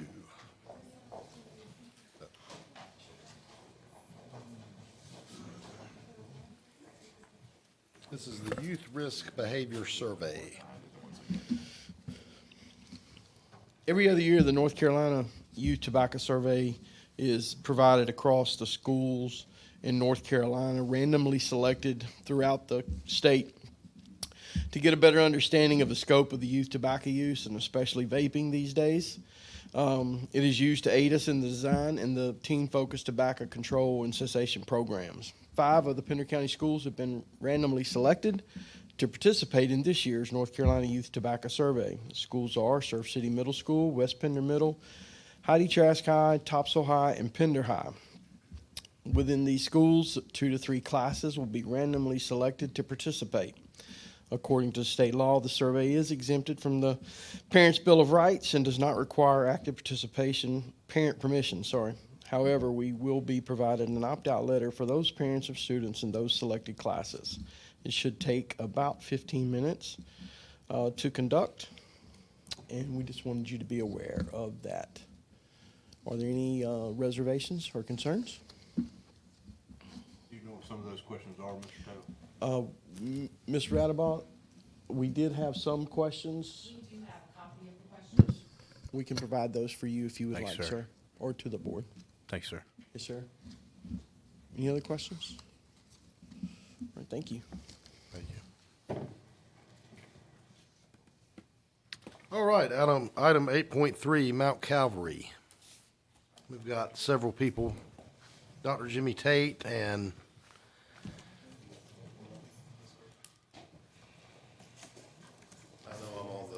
tagline. I'm just going to turn it over to Dr. Tate and his team. Oh, thank you. Thank you so much. Sure thing. So prepared. I like that. Thank you all so much for letting us be here tonight. You know, Mount Calvary serves 6 counties, and one of the counties we recently have been given is Onslow County. And so we go through all of our 6 counties and like to provide the Board of Commissioners as well as their Board of Education that we see are vital partners to our work, not because we have to, but just because we like to keep you informed of the data and the services that we provide throughout the year. And so that tonight, I have 2 of our team members here with us to provide information. Mr. Anthony Hernandez, who's attended UNCW and Mount Oliver College and has many credentials there. And as well as Miss Brock, who was it may have been a question asked about my staff qualification when it comes to exceptional children at some point. She's an exceptional children former teacher, and we're certainly glad to have her on board with us and all the skills that she provides with us as well, reporting directly to Mr. Hernandez. So this summer they've been very busy. They have a busy fall semester that's coming up. Our Healthy Opportunities program, and we really want you to still be engaged and know about that program because we do a lot of services through there that can help a lot of your social workers not duplicate a lot of their efforts and be aware of the resources that we do have at Mount Calvary. And we do a lot of supportive service when a student needs homes, housing. We provide those services, and all of our services at Mount Calvary are free for the community. We're selected about our ask. We are strategic about our funding approaches, and we stay up very late at night keeping our dollars, making sure we maintain our dollars and virtually sound. And so in saying that tonight, we're going to talk about first of all, let me say in our Healthy Opportunities program, our supported services, we have served about 10,000 clients this year and a growing number from the east side as well that we see services come to us. Last year, we talked to you on our youth services side about our aviation camp being one of our newest programs, and Justin May is doing a phenomenal job still leading that program, a retired military official. I was sitting today in Surf City with some officials, and I said, we're blessed to have a community that have so many military folks here who bring so many services, and they volunteer a lot of their, some volunteer, and many of them volunteer their services, but at Mount Calvary, we refuse to let our staff, those that's on our staff on a regular basis to volunteer. We do compensate our staff. But I also want to talk to you about one of our newest programs tonight is our agribusiness camp. And one of the things, and I often say that, first of all, congratulations, board member Spivey as well. She's going to be an awesome board member. But I also want to say that when you hear these officials talk about the agribusiness camp, I like to describe Mount Calvary like NC State University. You can go on campus, and when you leave, you go to the Centennial campus, and you have the agricultural fields you can go to, and that's what Tate Farm is providing to this other entity of Mount Calvary. So I will turn over our presentation to our staff now. Thank you. Mr. Hernandez, are you going to be followed for, or Ms. Brock, you going first? We always listen to Ms. Brock. Go ahead. So the first program that I wanted to touch on is our JCPC, our Juvenile Crime Prevention Council. We are starting another session up soon, hopefully in the next couple of weeks. If you're not familiar with what JCPC is, that is an 8-week program. It's for students ages 11 to 17 who exhibit risky behaviors while in school. They are referred to us by principals, teachers, guidance counselors. They can also be court-ordered for community service if needed. We do have referral forms. I can get those out to whoever needs them. And like I said, anybody can refer a student out to this. While they are in JCPC, they will cover different careers that they can pursue after high school, other programs that are there for them. They talk about self-assessment, self-awareness. I do have flyers for those that I will be happy to leave so you can get a closer look at that. And we focus on diversity and cultural practices in workplaces and self-responsibility and social skills. So that is a good program for our students. We just finished up last month. Well, we finished up at the end of June. We had 5 that completed. So that was really, really good for them. And they were able to go on, and at the end they get a certificate, and we throw a little dinner for them, and they are able to move forward with that. This past summer, I just started at Mount Calvary in June. On June 3rd was my first day, and on June 3rd was also our first day of summer camp. We did an 8-week-long, completely free summer camp to all participants. We served over 75 students in 6 different counties, grades 3 through 12. And while they were with us, they participated in hands-on learning experiences, and each week of camp was a different theme. So they touched on a little out-of-the-box themes. We did culinary arts, we did agriculture, we did media and journalism, science, technology, engineering, and math, as well as medical technology. Students were able to visit fire departments, EMT services. We took them to different museums to experience lots of different things. Medical museums. We traveled all over North Carolina, and at the end we actually were able to take them to Washington, D.C., where they were hosted by U.S. Representative David Rouser's office, and they also went to New York City. So that was a really good experience for these kids. A lot of them have never attended summer camp before, much less a no-cost summer camp, and definitely not one that's going to take them out of state. So our goal for next year is to reach over 100 kids in these counties, and we hope that a lot of these same kids will return because I think that they really enjoyed it. And we do have some pictures from our camp. They went to WWAY to their office. They actually learned CPR. They rode horses. We did partner with Tate Farm by the pond for 2 of our weeks, and they got lots of, they were with a paleontologist. They got to ride the horses, feed the animals, learn about organic stuff, and Mr. Hernandez is going to touch on that in just a little bit. We were also spotlighted on WECT. There is a video. Yeah, it's a short video if you don't mind that we play that.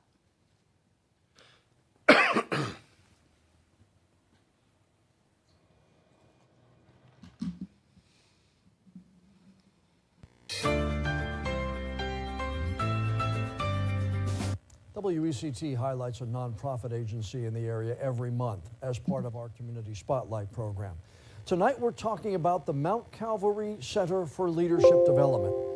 WECT's Ashley Balsavius tells us about how the group's summer camp gives back to the community in more ways than one.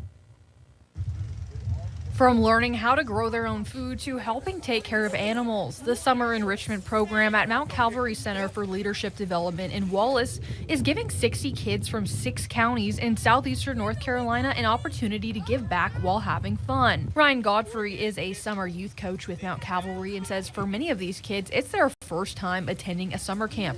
Made even better because it's free. I am thrilled at the joy that our children have by just being on this farm. The opportunities that have been presented to them just for the summer is magnificent. As part of the camp, the kids help harvest vegetables at Tate Farm by the pond and deliver them to those in need. Anthony Hernandez is the Director of Youth Services and Administration at Mount Calvary and says it teaches the kids the value of hard work. And the fact that they're out here picking vegetables and giving it to the homeless people, to the elderly people, I feel like it's a good way of giving back. Many camp participants say their favorite part is interacting with the animals, but for 9-year-old Cameron Sanders, he has a new interest in the science behind farming. My favorite part is when we come here and we learn about how the plants grow and the nutrients and how they're organic. Godfrey says he hopes the kids not only learn about farming, but about how to build friendships and how to serve others. What an awesome privilege it is for young persons to have something to do engaging and collaboratively during the summer, so that one day they can be leaders. Ashley Balsavius, WECT News. Community Spotlight is sponsored by Down East Heating and Air Conditioning.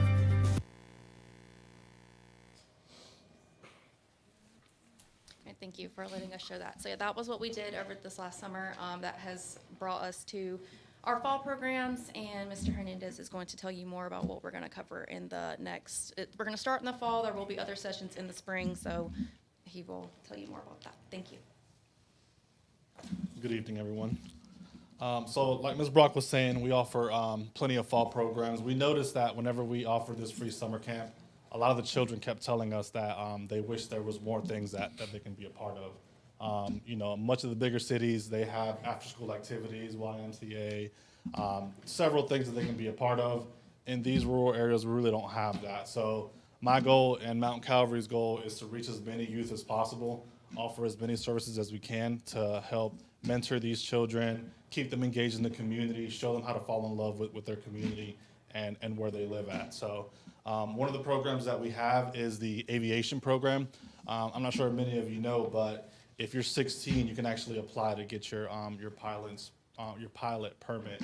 So that is a free service that we offer. Like Dr. Tate said, Mr. May does a very good job with that. The kids are really engaged. That they love that program. At the end, some of them even get to fly in a plane right there out of the Wallace Airport. So it's very exciting for them. We have, whenever we had the summer camp, a lot of kids let me know that many of their schools, and this is from all 6 counties, many of their schools made them choose between music or art. So they either had to be in a band and play an instrument, or they have to do art. Because of that, Mount Calvary decided to come up with the idea of making a music and art academy. We're going to offer that in Wilmington, in New Hanover first. If we're able to get the numbers that we expect, we're hoping to broadcast that to at least the other 5 counties. That way we can reach, like I said, as many students as possible. We also have the Junior CEO Academy. That's all about eating etiquette, time management, how to handle your money, anything that is going to help you out when the next level is, when you go to college, when you become an adult. That's all what Junior CEO Academy is all about. And then Ag Business Academy. Thanks to Tate Farm by the Pond, these kids have a hands-on experience with the farm life.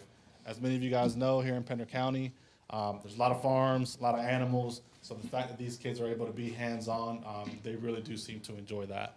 One of the things that we have here, something that was offered at the Tate Farm by the Pond, Dr. Tate was able to get many NC State professors and staff to come out here. They were able to teach the kids about the soil. They were able to teach them about the pond, about the fish, all the information when it comes to farm life, how to grow crops, why it's important to plant organic, how they can plant organic, how they can use the compost and everything else. The USDA was also here at the Tate Farm by the Pond. We partnered with chefs from the region to learn about food presentation. These kids love to eat. They absolutely love to eat, and they're always excited to try new foods when it comes to vegetables. So these chefs would come in. They were from different backgrounds, offer different culinary experiences. So they love to be able to experience all this. And many of them, they said they hadn't even tried the food that we offered. So that was a really good experience to kind of, help them try new foods and be able to fall in love with it. We also visited animal rescues in the area, learned about equipment and technology. We learned about nutrition and how to use food to fuel their bodies. We took a class for the kids to show them how to have healthy snacks. Instead of when you get home, you open a bag of chips, why not cut an apple and maybe use almond peanut butter, anything like that. So we showed them different options instead of just eating processed foods out of a can, out of a bag, something more organic when it comes to fruit and vegetables. We also learned about farming equipment and local food sources in the area like fish and gardens. That's pretty much it. What we have. Contact information, please.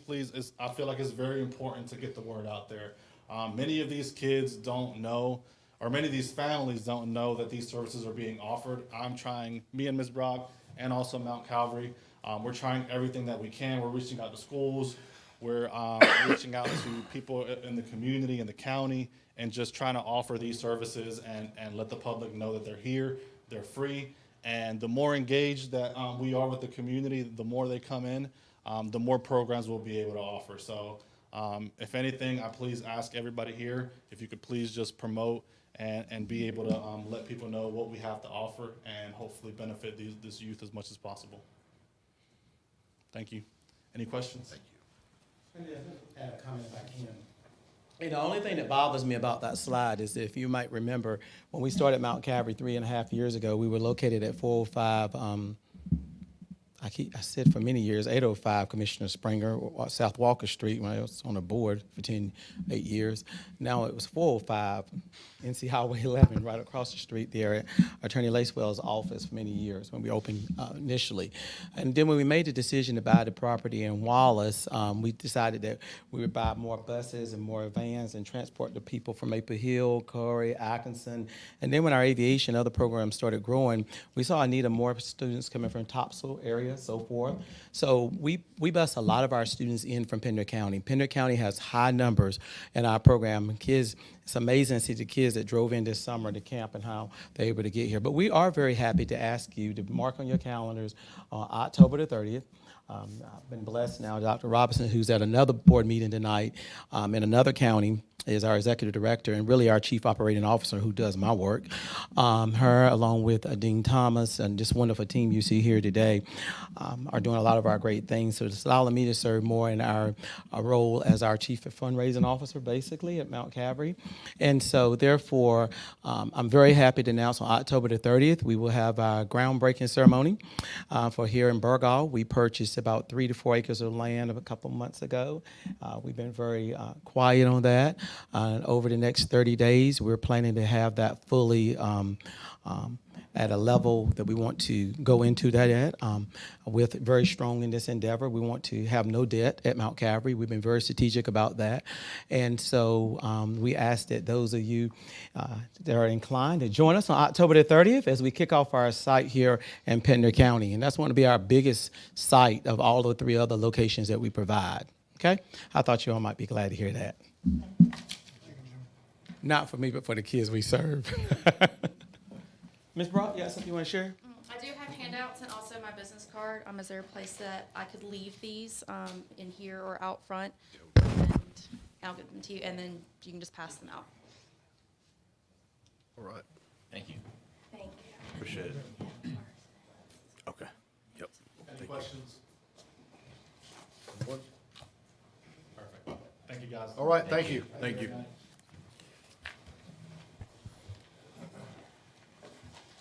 All right. 8.6, first read of policy 3620. Thank you, Chairman Hall.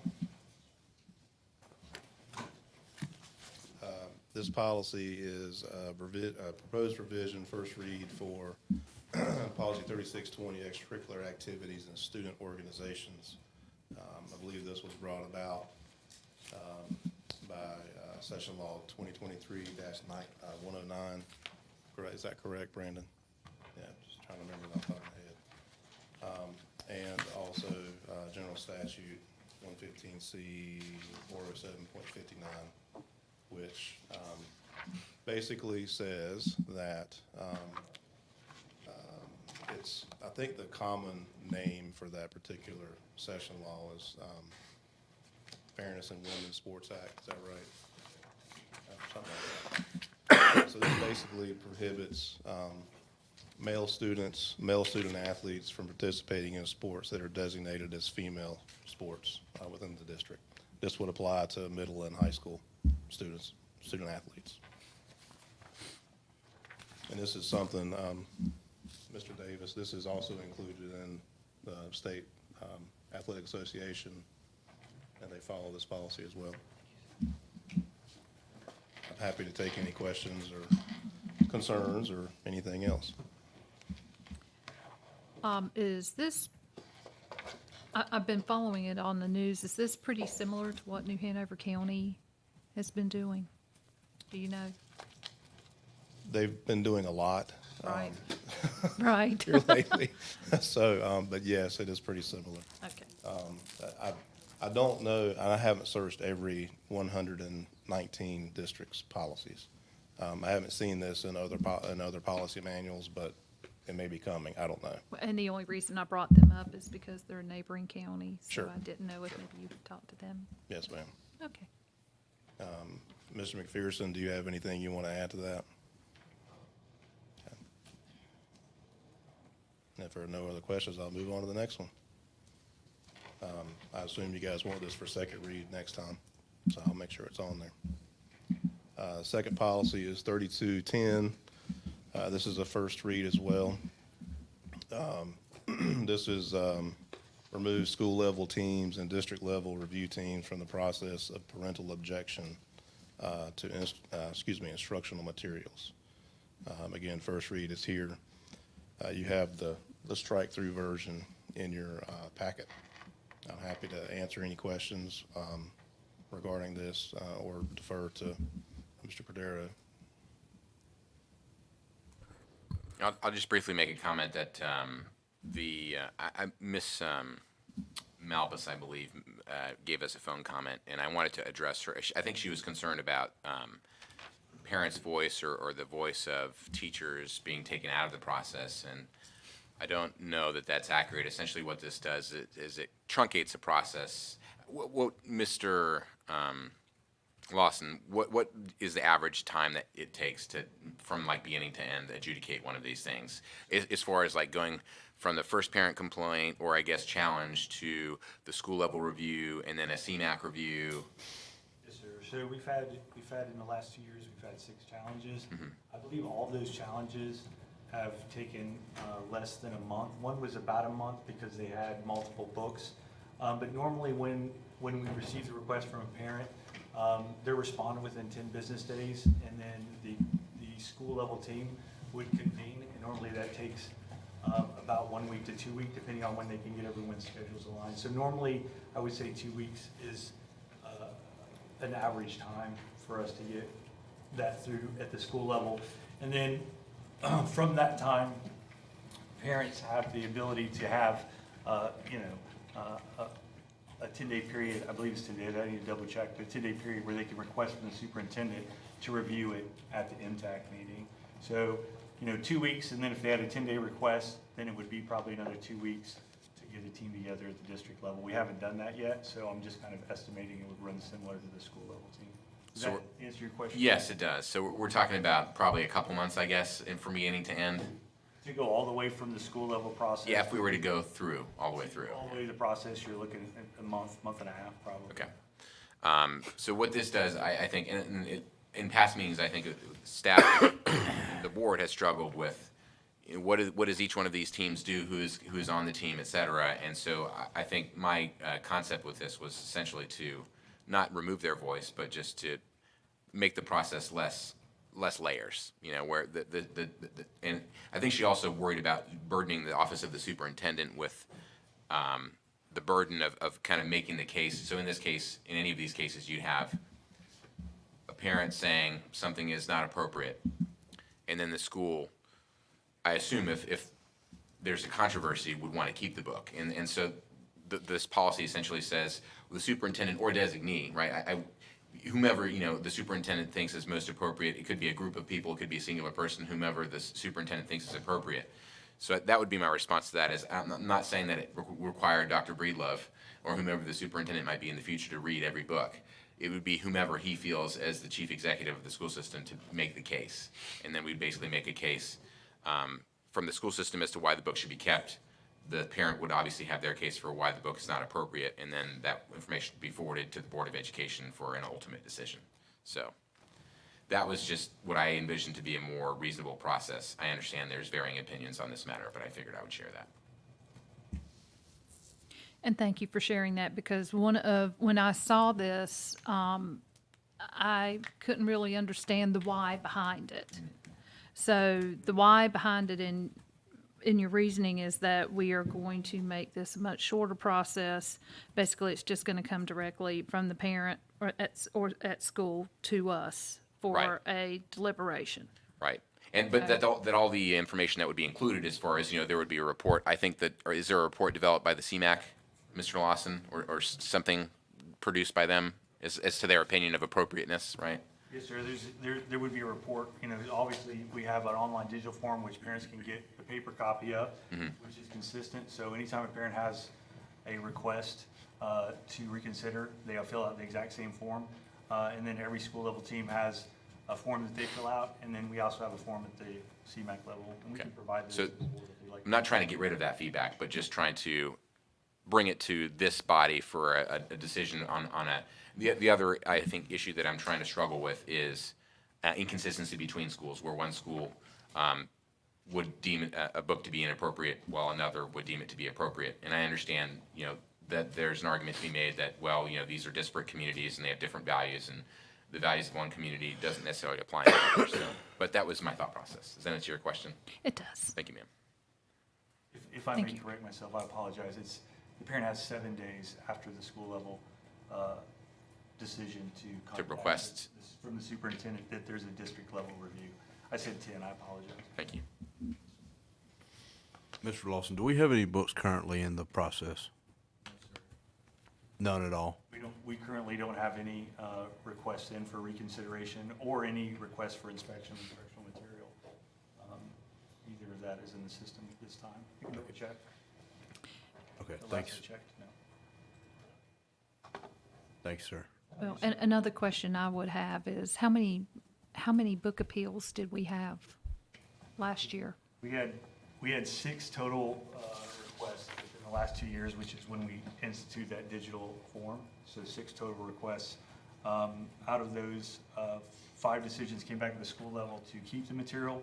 1 decision came back, which was the last one, which was at Surf City Elementary, that came back to remove that material.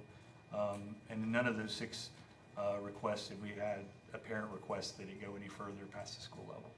So that's also part of my worry is I feel like these parents, sometimes they'll see a very administrative process and be like, oh, do I appeal? How many times do I have to, do this before? And so that is also part of my desire to try to make the process simpler is for parents. I feel they get discouraged when there's so many layers of process. So that's another kind of motivating factor, in my mind at least.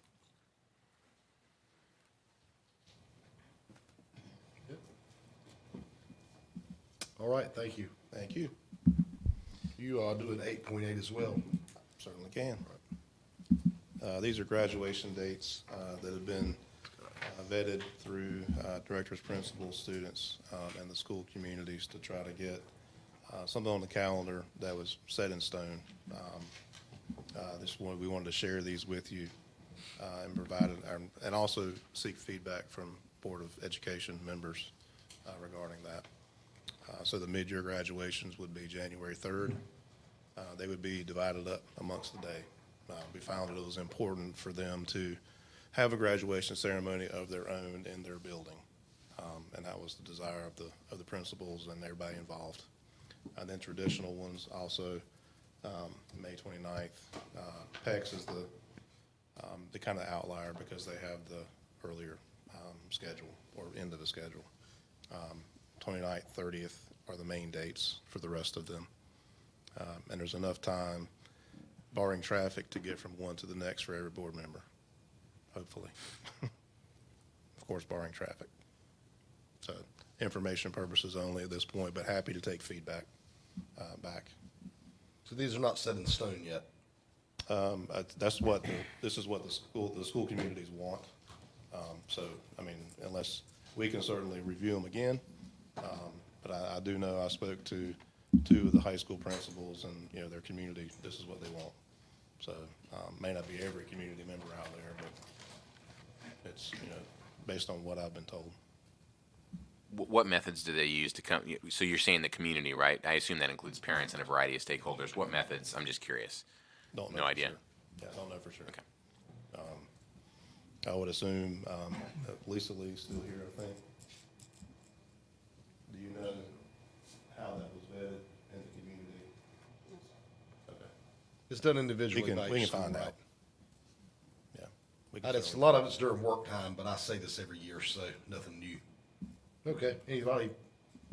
Questions? I got a question that's kind of dealing with this. Are kids getting their yearbooks prior to the graduation date? Typically, yes. Yep. Okay.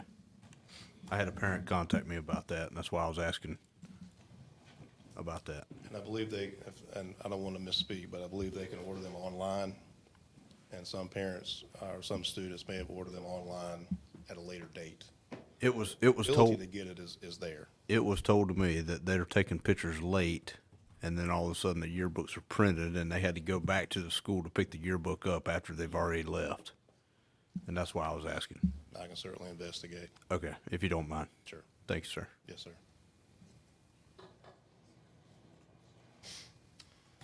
Anything else?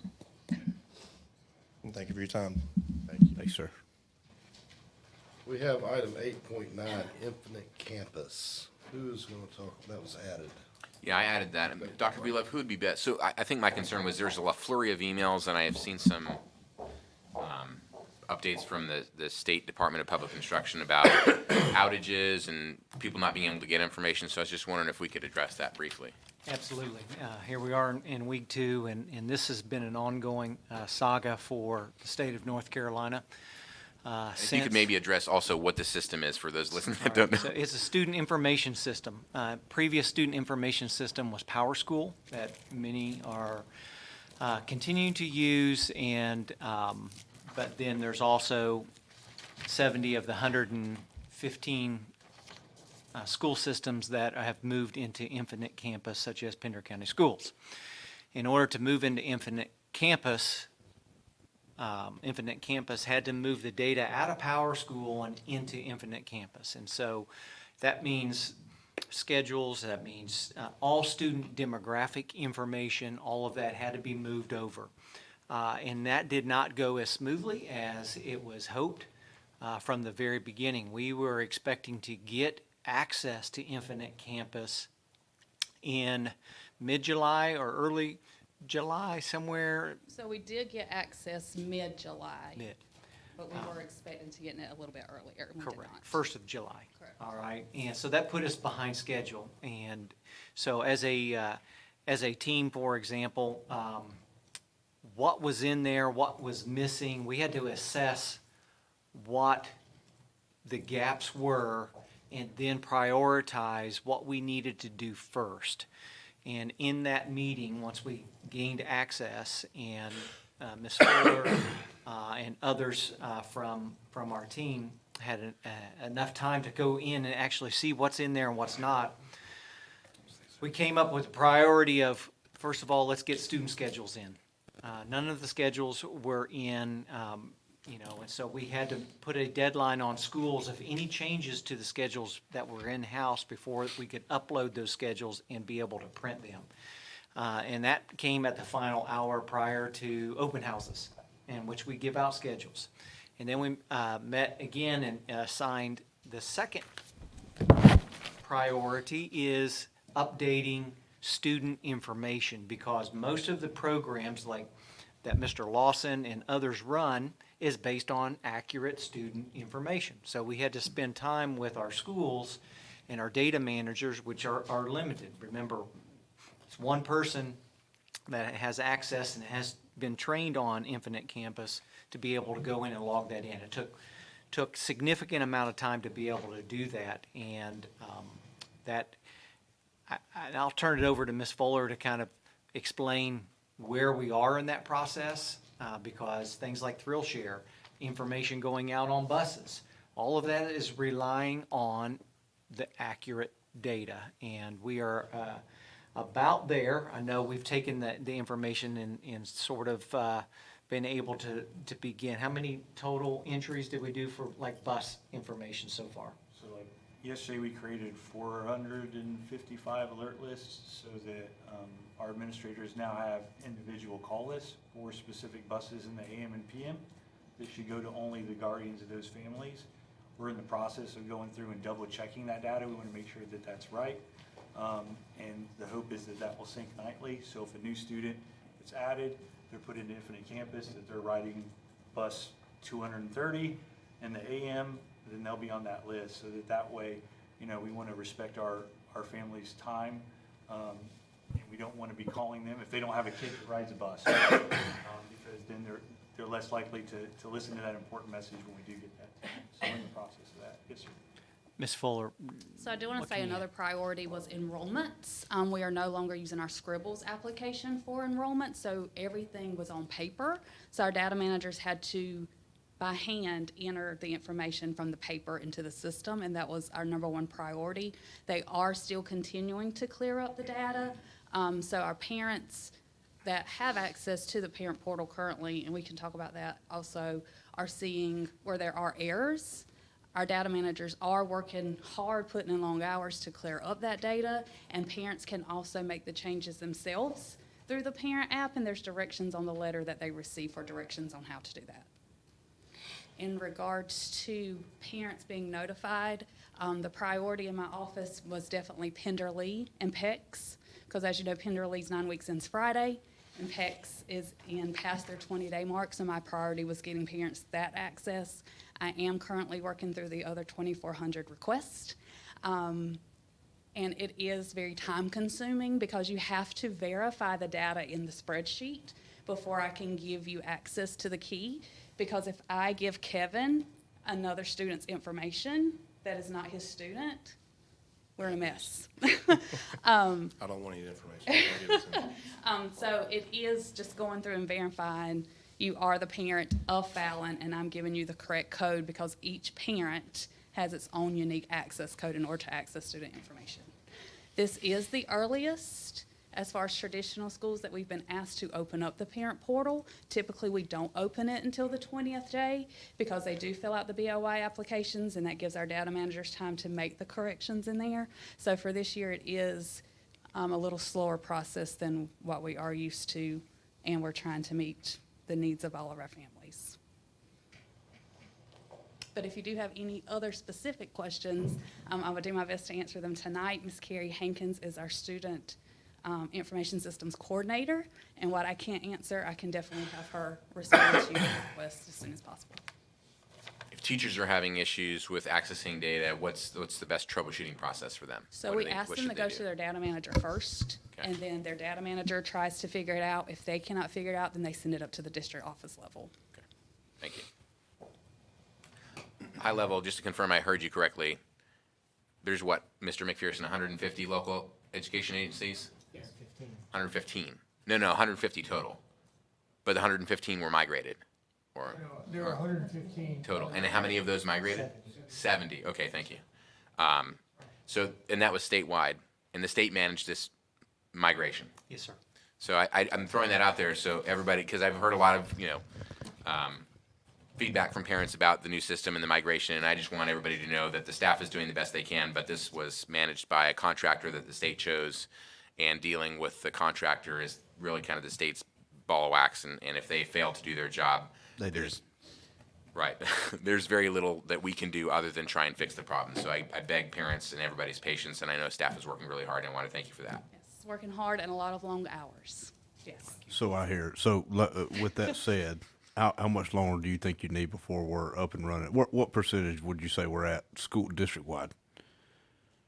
As far as teachers' access, can you kind of be more specific? The broad spectrum, high level, teacher and parent access, where are we at percentage-wise? Are we at 50%? I wouldn't say I don't know, that's hard to say. Because we're still going through like support staff. Okay. There's so many tool rights. I know Dr. Lee can kind of speak to this because she was working with Hankins today, like making sure they have the right tool rights to be successful. So while we may give them a tool right and they're like, nope, that didn't work, I might need something different. So it's like we're trying to troubleshoot in the moment with kind of what staff needs, what we're still waiting for. As far as parents, like I said, there's 2,400 requests. I've probably gotten through maybe 150. And how long does that take, Ms. Fuller? Well, it all depends on how my day goes. Because like I said, you have to look at the student's spreadsheet that the parent filled out, match the data. If the names is not right, if the address has changed, if the birth dates don't match, I have to verify that information with the school's data manager before I can say, all right, you're good to go. Because again, I don't want to give a parent someone else's student information. No, that's not good. That could be a mess. So would you say you get one done a day or No, 5 done a day? So today was a little busier day, so I Okay. got 85 done today. 85? I did. That's okay. That's pretty good. Yeah. I did. In between everything, I got 85 done. I don't think that was good enough, but. You're not the only one doing them though, right? I'm sorry? You're not the only one doing them. So I have me and one other person in my department. So we met with Infinite Campus today, and I asked, could the school levels have access to the letters? Unfortunately, school levels do not. Only us at the district office do. And in my team, there's 3 of us. So Ms. Hankins, Ms. Sidbury, and myself. What was the reason you couldn't get a letter? That the schools couldn't have access to the letter. The system wasn't set up that way. It's only set up for the district level. Do you need that district level? Would it be beneficial for the schools to have that? level? I think it would be beneficial. But again, when you see the letters, like it's in alphabetical order, it doesn't have a school name on it. It doesn't have a kid's name on it. It only has the parent's name and an address. Sounds antiquated. Yes. But we did ask that question of Infinite Campus today. Did they give a reason why they're not going to She provide is it? investigating it. Okay, great. Yes. Do you remember what her name is? Her name is Brittany Wright. Brittany Wright. Yes, and I will tell you, this implementation team has been amazing considering the short timelines. Anything we've needed to address, they've addressed it very quickly. They get back to us quickly. They are getting ready to turn it over to us and kind of a consult instead of having weekly meetings. But like I said, no issues with if they say they're on something and will investigate it, they'll investigate it. If they can, they can. And if they can't, they tell us why they can't. Is Miss Wright with Infinite Campus? She is with Infinite Campus. Okay, great. Yes. Thank you. Thank you, All guys. right. Consent agenda, item 9.1, 9.2, and 9.3. Can we have a motion to approve all three? So moved. Mr. Cordero has made a motion. Do we have a second? Second. Mr. Springer has made a second. All in favor, say aye. Aye. Any opposed? All right, that's unanimous. An item under the action agenda, in the essence of time, let's start with 10.1. Does anyone have any questions they know of before we vote on this? About the budget.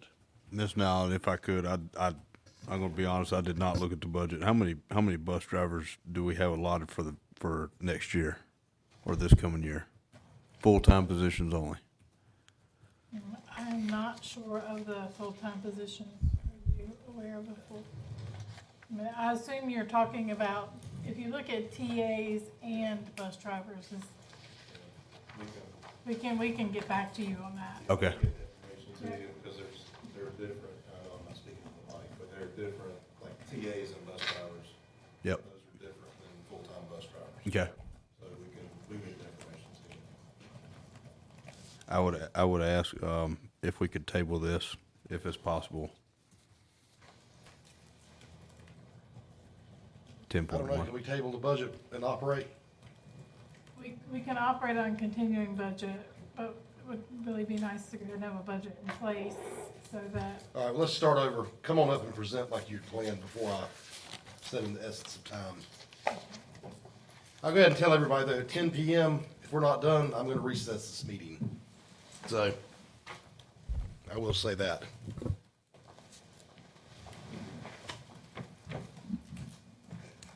good afternoon, board chair, board members. This is a summary of our budget for this year. Let me make sure I get the right. So these are some of the items that we spoke to when we were working on the planning budget. These are some items of significance. Our student funding base was $10,851, and that was last year's funding. That is the first year that we are going on a funding formula of being funded in the arrears. So that is what we received our funding on for this year. Matching retirement, 24%. Hospitalization went to $8,095 per full-time employee. You can see the state increases for certified staff. You look at that 1 to 8 and you hear that they got 3%. Remember that teachers are in bands, so depending on their years of experience. So the state budget, the state regulates the certified salary schedules 100%. They mandate what you can pay a teacher. So it could be varying between the top of the scale versus the bottom of the scale. And sometimes in between, they're held where they're almost not making any increases. Sometimes that's a little confusing, and it's not really put out that way by the state. Classified staff received a 3% increase. We are working on the final money for ESSER funding. That was a huge chunk of money for us that is now going away as of September 30th. So those are all things that impacted our budget for this year. Currently, right now, we're at almost $85 million in state money. Areas of concern, we just talked about funding in the arrears. Every year, we would shore up on the 20th day. If you had growth, then you received additional positions and dollars for that growth. Well, this year, they're not exactly sure that that's going to be fully funded. First time in my time being a finance officer or even working with the school system. So currently we're at 10,851 in funding. That means the number of students that they gave us credit for. And the actual ADM we're sitting at, the last time I checked, was around 11.2. So we just will not receive all of the funding for that. So that's a little scary. So we're being very conservative in our hiring and kind of waiting and watching. We also received a reduction of almost $1 million in our low wealth, state low wealth funding. Ms. Nowlin, Yes, sir. so the website's showing 11,077.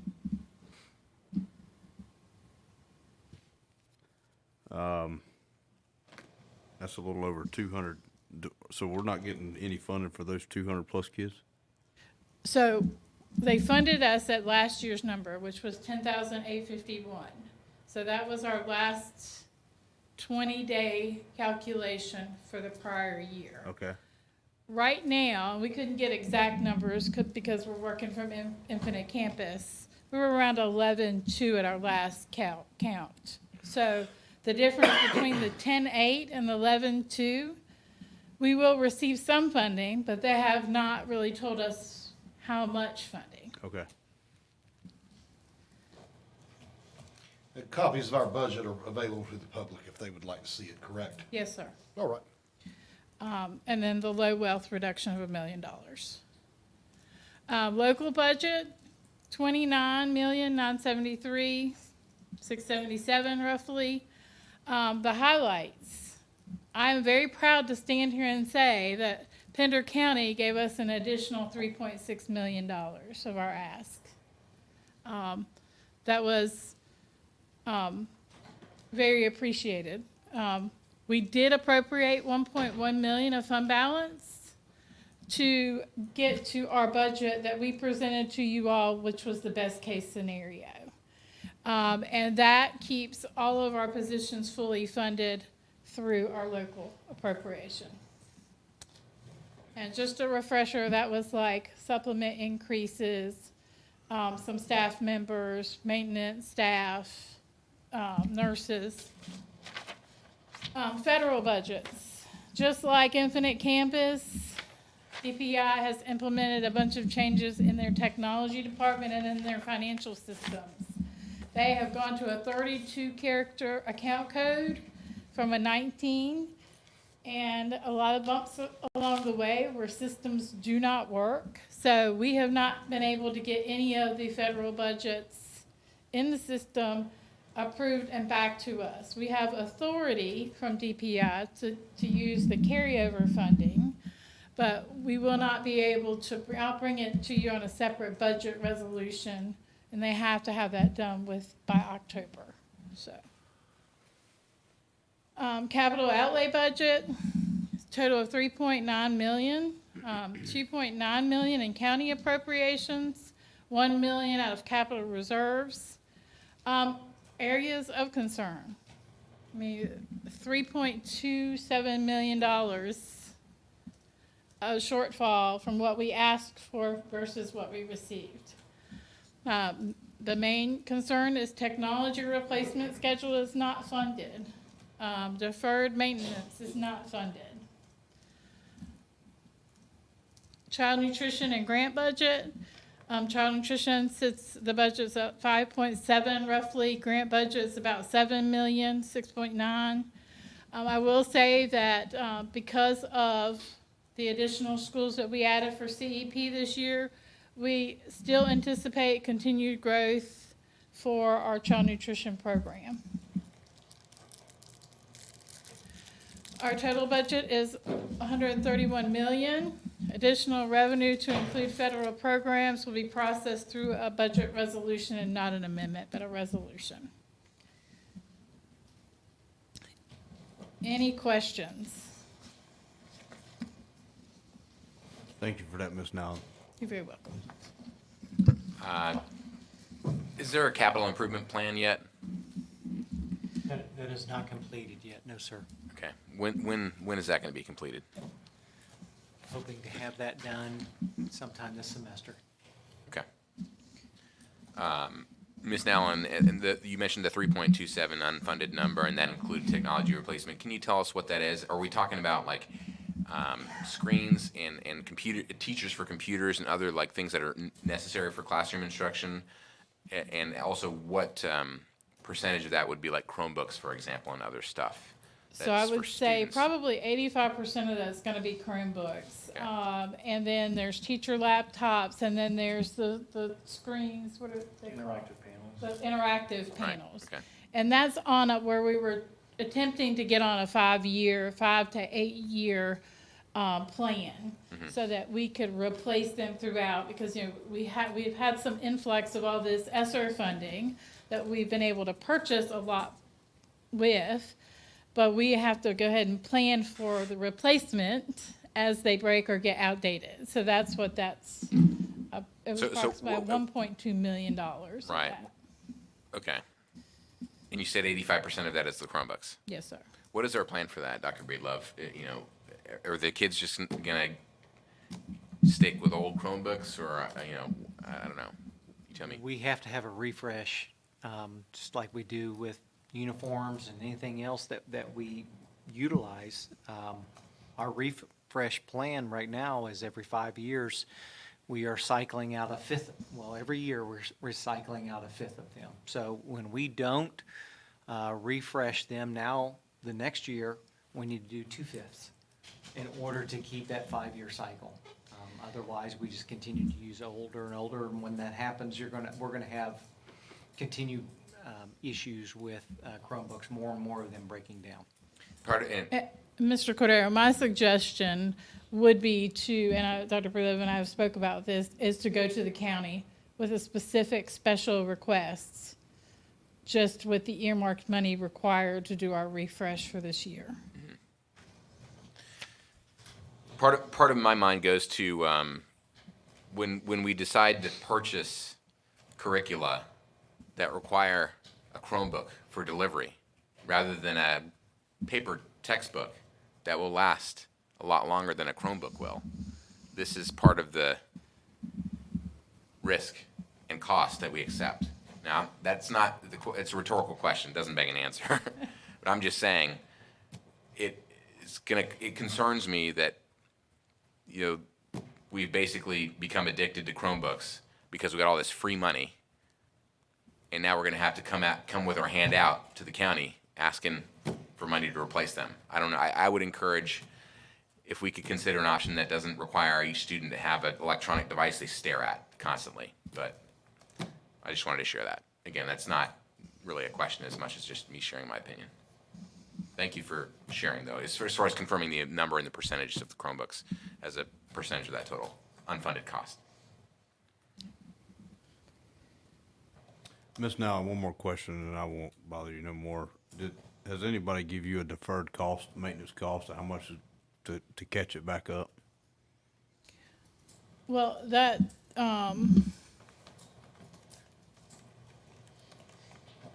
this 3.2 minus one, so $2 million roughly. Because 1.2 of that is the Chromebook refresh. So the remainder is the deferred maintenance that we had on our schedule that we discussed when we were doing our budget planning. Okay, thank you. Ms. Nellen, I only had one comment, and that was looking around at other counties here in North Carolina and what happened with their ESSER's funding. I just wanted to say kudos to you for keeping a tight rein on the ESSER's funding. It was, you're right, it was a huge amount of money, but you did a wonderful job, so thank you. Thank you, Ms. Burns. It was definitely a group effort. And I Got a I good get on to group. Kevin all the time, so y'all need to give him a little. Everybody listening home? Thank you, Ms. Burns. I think, next year, as big as our budget is, I wonder if we could have a separate, like a work session where all the members could ask these kind of questions or state concerns or something more in depth than Yes, sir. I'm not, ours. Mr. Chair, I wasn't trying to make your job any harder what it needs to be. But I felt like Mr. Spivey, been new to the board, No, it deserved is. to be educated on this whole budget deal, and that's why I started asking questions. No, well, and the budget is always good to ask questions Yep. on. Some of the smaller things we've got here, this stuff is in our packet, which is also publicly available, so, I don't have to have somebody to read to me. It's my thing, and I've always felt that, but I think something as big as the budget, it wouldn't hurt to, Yes, sir. I'd be Have a whole glad. separate, I'd like be a glad work- to do that. and it might, you got to go look up something, or it might allow for some specific questions. Everyone would agree with that. But either way, we'll worry about that next time, but. All right, any more questions on the budget before we vote? I'm good. All right, would anyone like to make a motion to pass the budget? Make a motion to pass 24-25 budget. All right, Mr. Springer has made a motion. Do we have a second? I'll second. Ms. Burns has made a second. All in favor, say aye. Aye. Any opposed? That's unanimous.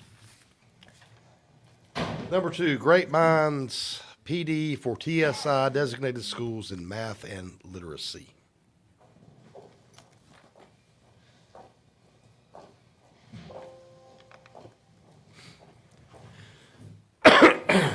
We have specific funding available for our schools that are designated TSI schools.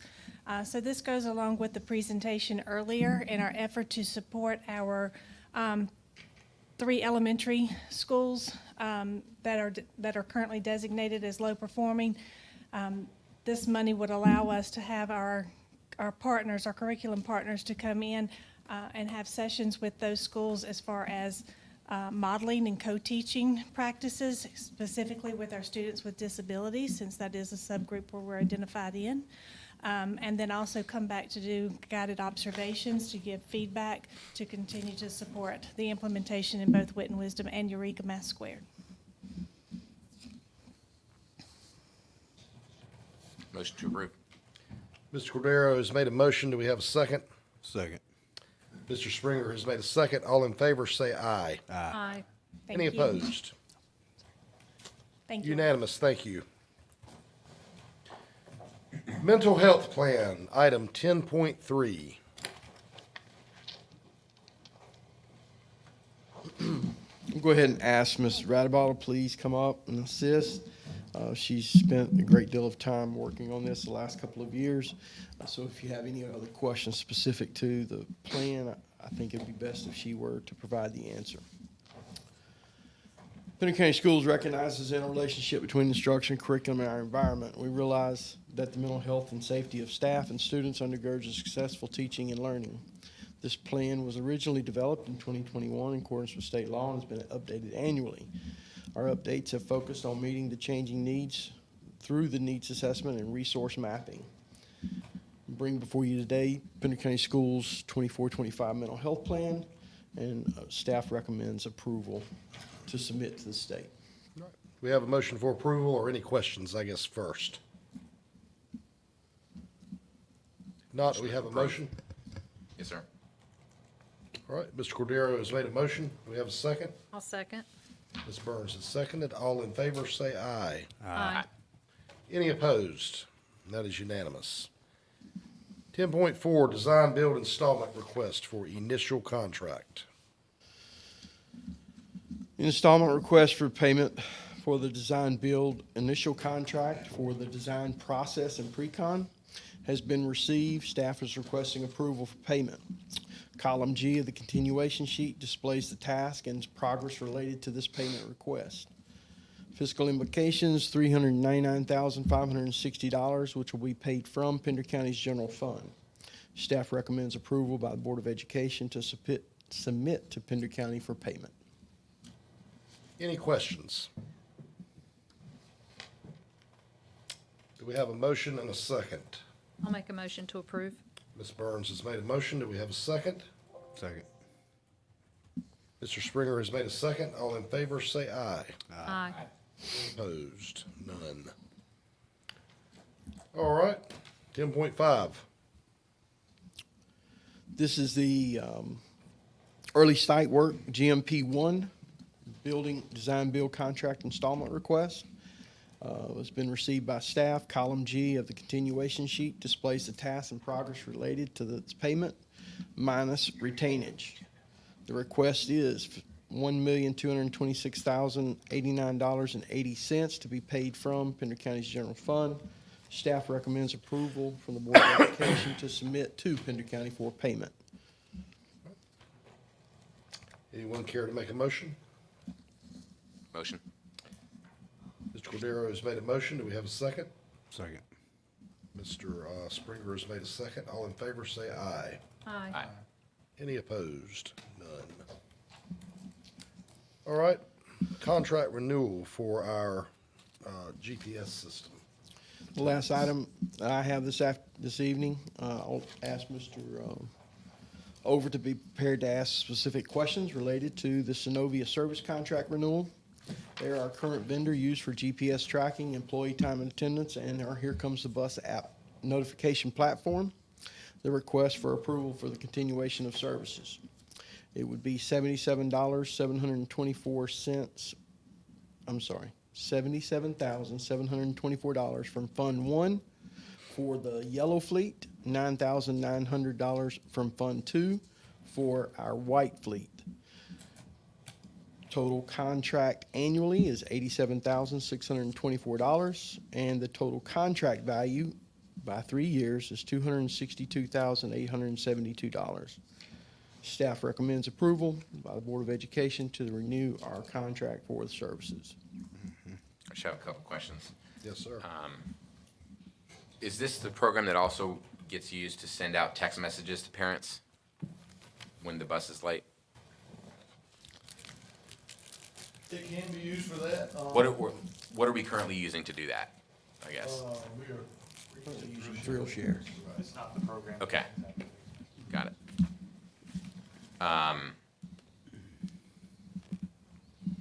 You mentioned in an email, or maybe it was in the brief sheet, I think, employee time and attendance. How do we use this for employee time and attendance? It says just basically to pay bus drivers their hourly wage? Yep. So you kind of clock in, clock out? Okay. Yeah, this system gives us the MDT tablets on the buses, and it's basically just a clock in, clock out for payroll purposes. And for the white fleet, does it also include non-bus vehicles? So like It does not. It only includes maintenance team activity. vehicles? Okay, so it's only activity buses and only yellow buses.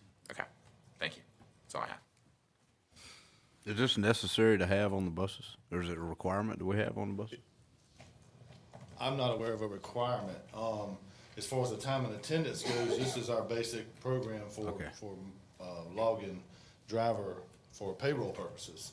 The GPS feature, it allows us to track the buses, just as far as a team on a daily basis, we know where the buses are. And then the Here Comes the Bus feature is the parent app that allows them the parents to track the bus and receive notifications. Those are the three important parts. Yeah. Yeah, that's something we did a few years ago. Yeah. Combination of all of it, I think. Yeah. Early in the year, the Here Comes the Bus app is a little tough as we get started, but it irons itself out. Right. You know, but it's a struggle at the beginning of every school year. Yeah, good. So Motion to move, approve. No, sorry. so move on 10.6. Second. All right. Mr. Springer has made the motion. Mr. Cordero has made a second. All in favor, say aye. Aye. And any opposed? And there are none. Thank you. Thank you. All right, 10.7, calendars. Yes, sir. Thank you. I had a text reminder that I speak softly into the mic to speak up, so I'm going to try to do that this time. Underneath, when we did the calendars for the rest of the district, we decided to wait on the PEC's calendar for 25-26 so that we could marry that up with Cape Fear's calendar, if you remember. That has been released. Therefore, this is the draft calendar. Looking for approval for 25-26 for Pender Early College. This does provide some commonalities with our traditional calendars in Pender Lee in terms of convocation, things of that nature. So just wanted to bring it for your attention to hopefully approve tonight. So move on to 10.7. All right, Second. we have a motion and a second. All in favor, say aye. Aye. And any opposed? And there are none. Thank you. 10.8, bar and bar contract. Yes, sir. Chair, I think that needs to be amended. I'm sorry, Mr. Taylor. I'm sorry? No? Take the floor. After reviewing that contract, there's a lot of assist versus what I feel needs to be attends for how much is it, $500,000? Yeah. Does this need an in-depth discussion? If it does, we can do it now, or we can pull it and do it at another time. Either one. I'd like to pull up my, you go ahead and make your presentation, sir.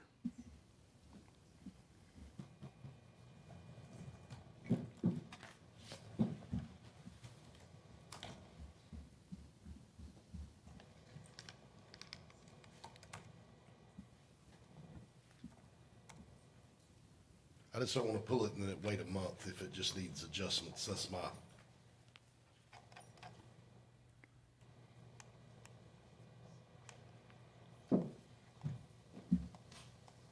Mr. Taylor, can you explain to me what the bar and bar contract is, sir? Or give me a rundown of it real quick? So the barn bar contract provides project management services for our K-8 build. I'm sorry, can you repeat that? Project management services for our K-8 build. Okay. So you're saying the county's gonna hire its own PM to pretty much be our speaking voice and keep a tab on that project? Yes, sir. And the price of that is what, sir? $500,000. $500,000. This project's end date is considered to be when? 2027. 2027? So we take 500,000, divided by roughly, what, 3 years? It's a lot of headaches for 3 years. Have we made sure, or should we hold it until we get through the fine writing if there's anything that maybe we need to look at differently, or is there anything that you see loaded in that? Is there anything you have for us, Mr. Attorney, to tell us Well, I mean, this in is the, regards to contract? yeah, I mean, this is the same contract I've shared with the board. Sir? for Okay. you I guys would to defer to review. Mr. McPherson since I mean, he was the this one that is- negotiated the This is contract. not the first time this board has seen this contract. This is the things that have changed are the price tag. It went from our proposed 250,000 to their proposed 1.1 million to a final agreement of 546. And so when you're talking about overseeing a $135 million school construction project that is on the way to be pulled out of the ground, I mean, it's a significant ask. But this contract has come a long way. Now, as far as the assist versus attend and all those wonderful things, that's the language is the same as it was whenever I first presented it. The numbering is slightly different because I previously had divided between construction and post-construction services, and then I just decided to drop it all into one category, like these are your services. Short of that, I mean, I remember me and Ms. Burns talked about this during what we discussed earlier. with the Strategic committee. planning Yeah, committee. thank you, ma'am. And it was adamant that we both agreed, as well as I think the board agreed, that attend 2 days of site. Well, I'm looking at 1.1.12. Attend 2 days of site building and system finals inspection. Now, is that in a month? Is that in a week? Is that in a quarter? I don't know what that verbiage reads. I mean, I know what it reads right now, but that's not, in my opinion, that's not where it needs to read. so the thing I would point you to is they have actually broken down in their proposal the months and hours for both pre-con and construction services by month. by each employee who's going to be on the project. Now, we can get further into the nitty-gritty than that, and I'm happy to, but that's how we calculated how much money they were going to get paid. So I heard you correctly, sir. So it's $500,000 for the duration of the project. Yes, sir. Are they bonding for this in this contract? Are they bonding for that? They have to be. They have to be. Okay. All right. So is this a fixed price contract, or is it Yeah, an this hourly is- contract with a It's budget? a do not exceed contract. Okay, They have but to- it's an hourly contract? It's an hourly contract, and they have a do not exceed price. Okay. Because this is their The do not estimate. exceed, the do not exceed price is once we've exhausted the number of hours, then we just don't work for you anymore, right? Here's their viewpoint is, this is a high-end estimate of the number of hours that it's gonna take to do this work. If for whatever reason they think that they're gonna go over this number, they're gonna come back and they're gonna ask for a change order, just like any other contractor you work with. And so, it's You said we had seen this already. What did we do about the first one we saw? well, There's been so many, I can't remember off Well, the top of my head. this is the one that, I've gotten comments from Mr. Springer and Mrs. Burns, on, I don't know, I do not recall if Mr. Cordero commented on it or Mr. Smith, but I know it's been, this is not, once again, this is not the first time you've seen this contract. So we've not voted on anything with these people yet at all? No, Ever, right? no. The only thing you did was vote for selection. I circulated this contract with the board. So we selected them based on, some number I'm sure they provided?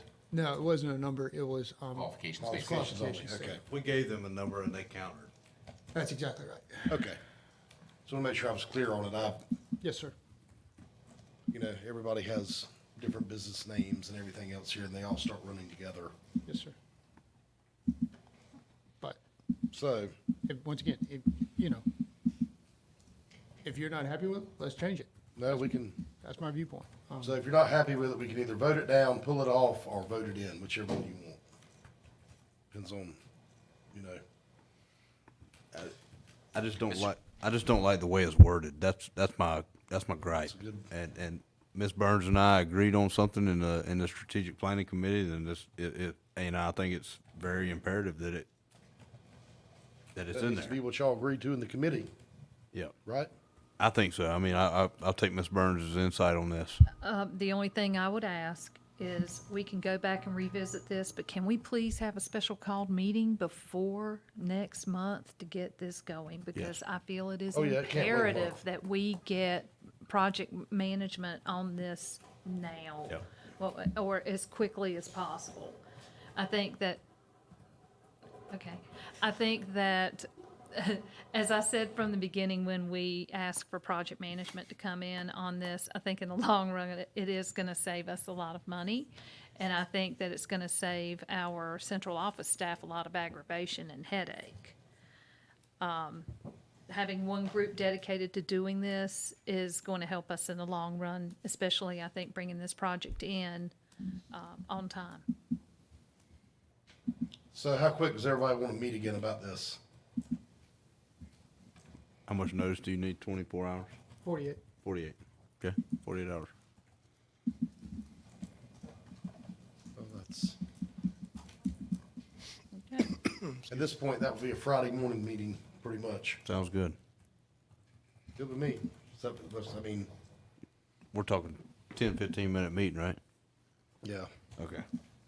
And other than a 1.1.12 additional concerns, if anybody has them right now, I'm happy to take those notes. Well, that'll give, Mr. Spivey can get caught up about the contract too, because this is I would like specific verbiage on 1.111, assist with final project inspection. Does that include a turnkey? I mean, does that include a punch list? Does that, I mean, what all does that include with assist with a final project inspection? Okay. Is that, I mean, are we walking around with the building inspector to get the CO, or are we walking around with the building contract? I don't even know what that means, but anyways. Okay. define, I like okay? What time does everybody want to do this Friday? Anybody got preferences? 9 a.m. Sounds good to me. By 9 a.m. For me, I can do earlier if you want. I say 9 a.m. Get right time for coffee. You know, brush your teeth, kiss your kids, high five on the outdoor. You know. By 9 a.m. you should be functioning. All right. Okay. So we I'll, need to have, I'll motion to table until our yeah, next meeting. so we have to have a vote to table, right? second. All right, all in favor say aye. Aye. That is unanimous, thank you. And 10.9, facility improvements. That was an item we added. That was me. I just had a couple questions. So we had I think there's two cases. One was I think the THS Booster Club and/or PTA, combination thereof, wanted to think about the possibility of purchasing turf fields for that high school, and they were told by staff that they couldn't do that unless other high schools got the same project. And I think we've established that was not true, right, Dr. Breedlove? That's correct. Okay. Yes, we can raise money for field projects, whatever that would look like. Okay. And then I think another question or project from parents has been renovating or expanding the locker rooms. I don't know if you've heard about that or not. I assume that you haven't, but so we've established that there's no prohibition on doing a project if the other high schools don't also get the same project. Are there any other considerations that parents need to be thinking about when they're trying to raise funds and/or do construction projects for schools? And this is to you Sure. and staff in Yeah. general. I'm just trying to, because I've had a lot of questions and I hadn't been able to give any answers, so. Well, always to include us, number one, with our maintenance and operations teams, just to make sure that everything is above board. We follow the state guidelines and rules and regulations. The second thing I would say is any funds that are raised in projects that are put in place at the outset of that project, once it's complete, it does become part of Pender County Schools at that point. And so just making sure that everybody is aware on how that works. But the best thing to do is just include the school, the principal, so that the principal then can pass things on to operations, and we can get the operations team in early to help guide some of that process so that we do meet the state laws, rules, and regulations. Okay. Thank you very much. Okay. I think we just don't want rumors to get out saying that, okay, the board said no. Well, the board hasn't said anything. And that was going to be my next statement, I mean- is it's always better to go ahead and put your wants and needs in writing. Send it to the school administration, so at least we know where the request is coming from, exactly what the request is. And so the administration can work with the parents or any other organization that's willing to help us out with some of these renovations. That's the only thing I would ask. I'll say it as for staff, especially school-based staff, if they get a request like that, well, if you say that the board said no, then I suggest you let us know what they asked, because unless you've asked us, we haven't said no. And it really puts people in a tight spot sometimes, and, honestly, the next time it happens, whoever caused it, I'll make sure they get put on the agenda. And we'll just ask in public, and then we'll say yes or no for real. But this is a perfect example of how Well, things get And- misconstrued. Sorry, and this is one example of something that rumor that I have heard floated for several years in a row. It's always when football season starts, is we have somebody that's gonna donate a turf field for Topsail High, and that's one of the reasons why I made a statement that bring it in. Send us something in writing. Let us know what you want to do. And we're more than willing to work. Central office would be more, and administration from the school would be more than willing to work with anybody willing to do, willing to improve it. And Lisa and Alan will personally give them a tax form.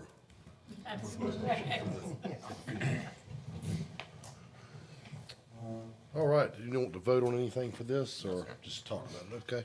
Okay. Well, let me also say for the staff, anytime, if somebody comes to you with that, if you don't, because a lot of them listen to our meetings, if you don't know where to send it, I mean, send it to us. I mean, we'll figure it out. Send it to Dr. Breedlove. Never just assume that we'll say no. The answer is going to be no when you don't ask us. And be surprised if you ask what you might get. Just saying. All right, we are down to comments from board members. And let's start with Mr. Springer. Would you start for us? Sure. Mr. Overton, I hope that the bus driver on 53 that had that incident, everything's good there, as well as the students, of course. We started a new school year. I hope the best for all the teachers. I hope we have a good, productive year. We have high expectations as a board, I believe. But I think they're also achievable. And lastly, what I would say is welcome Mr. Spivey to the board, and I'm sure it will be very educational to him. But it's very honorable as well. And Mr. Chair, I don't have anything else. All right, Ms. Burns. Just one thing very quickly. Welcome, Mr. Spivey. Thank you, ma'am. I think you're going to fit in very well here. Thank you. All right, and I'll say the same thing. Welcome, Mr. Spivey. And I told him earlier that he not only got his feet wet today, he got thrown in the deep end. Pretty large agenda for the day, and but I'm sure he'll get 100% up to speed very quickly. Mr. Cordero. I won't welcome Mr. Spivey. I'm going to express to you my condolences. But in all seriousness, I think your experience in construction, especially with Mr. Springer's pending departure, will be very useful for the students, and you'll bring valuable insight. So thank you for doing that and sharing your time with us. Appreciate it. And Mr. Spivey. Thank y'all for having me. I've talked to each and every one of you. You've always had nothing but positive things to say. It's going to be a roller coaster. I can see when you start dealing with kids and parents. Sometimes it comes good, sometimes it don't go that easy. But the biggest thing I can tell you is I'm gonna do the best job I can. I'm not here to make you any empty promises. If you didn't hear it come out my mouth, it wasn't said. You got something you want to talk to me about? Talk to me about it. I'm not big on the gossip train. So I'll do the best I can for you, and I'll protect your children like they're mine. So, thank you. Mr. McPherson. So 2 quick things, board. The first is, welcome, Mr. Spivey, very happy to have you. The second is to bring a couple things to your attention. Earlier this month, the North Carolina State Board of Education began the rulemaking process for a proposed new permanent rule on interscholastic athletics related to name, image, and likeness in the high school context. As that proceeds, I would highly recommend that if you haven't paid attention to the proposed rule, I'm going to email it out to you, but take a look at it. This is a brand new frontier for just about anybody, because I am not aware of a single state currently who has or allows NIL deals in the high school area. So be on the lookout for that. The next thing I want to bring to your attention is the General Assembly got together and they are getting together, should I say, to approve an expansion of the Opportunity Scholarship Program. So be mindful of that. That is going on. Outside of that, that's all I've got, Mr. Chair. Thank you, Dr. Breedlove. You said 10 o'clock, right? We're good. I got it. We'll cut you off, don't we? Well, first of all, on behalf of Pender County Schools, our students, our teachers, all staff, leadership. Mr. Spivey, thank you so much for joining the Board of Education. Many times it's a thankless job, but the hours and time that you prepare and be a part of the system is greatly appreciated of what is to come. And just wanted to say thank you very much for jumping in the deep end, right, with it. So, yes, sir, we look forward to working with you. Pender County Schools is off and running on the new school year. And as you heard tonight, our accountability scores, we have a lot to be proud of. We'll continue to move in the direction of success, but also we're focusing our efforts on those areas that we are in need of improvement. We are excited about the school year and know that there is many success stories that are about to happen for this school year. On a more solemn note, and we started the meeting, Mr. Gordero made mention of it as well. I do feel it's appropriate to share that our hearts go out to the teachers, the families, Appalachia High School in Georgia, as they grapple with the tragic events that unfolded last week. As a school community, we stand in solidarity with them during this difficult time. In light of this heartbreaking incident, I do want to reaffirm our unwavering commitment to the safety and well-being of every student and staff member of Pender County Schools.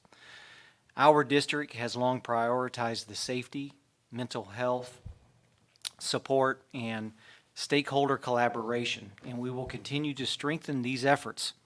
We will have implemented a comprehensive safety measures. In the coming weeks, we continue to meet and address many concerns when it comes to making sure that we do our drills. We do constant safety drills, safety planning, exercises conducted in partnership with our local law enforcement and emergency services. Additionally, our updated mental health plan, thank you all so much for voting on that and approving that, focuses on prevention, early intervention, and support of both students and staff. We are also expanding our anti-bullying initiatives and improving reentry processes for students returning from mental health treatment.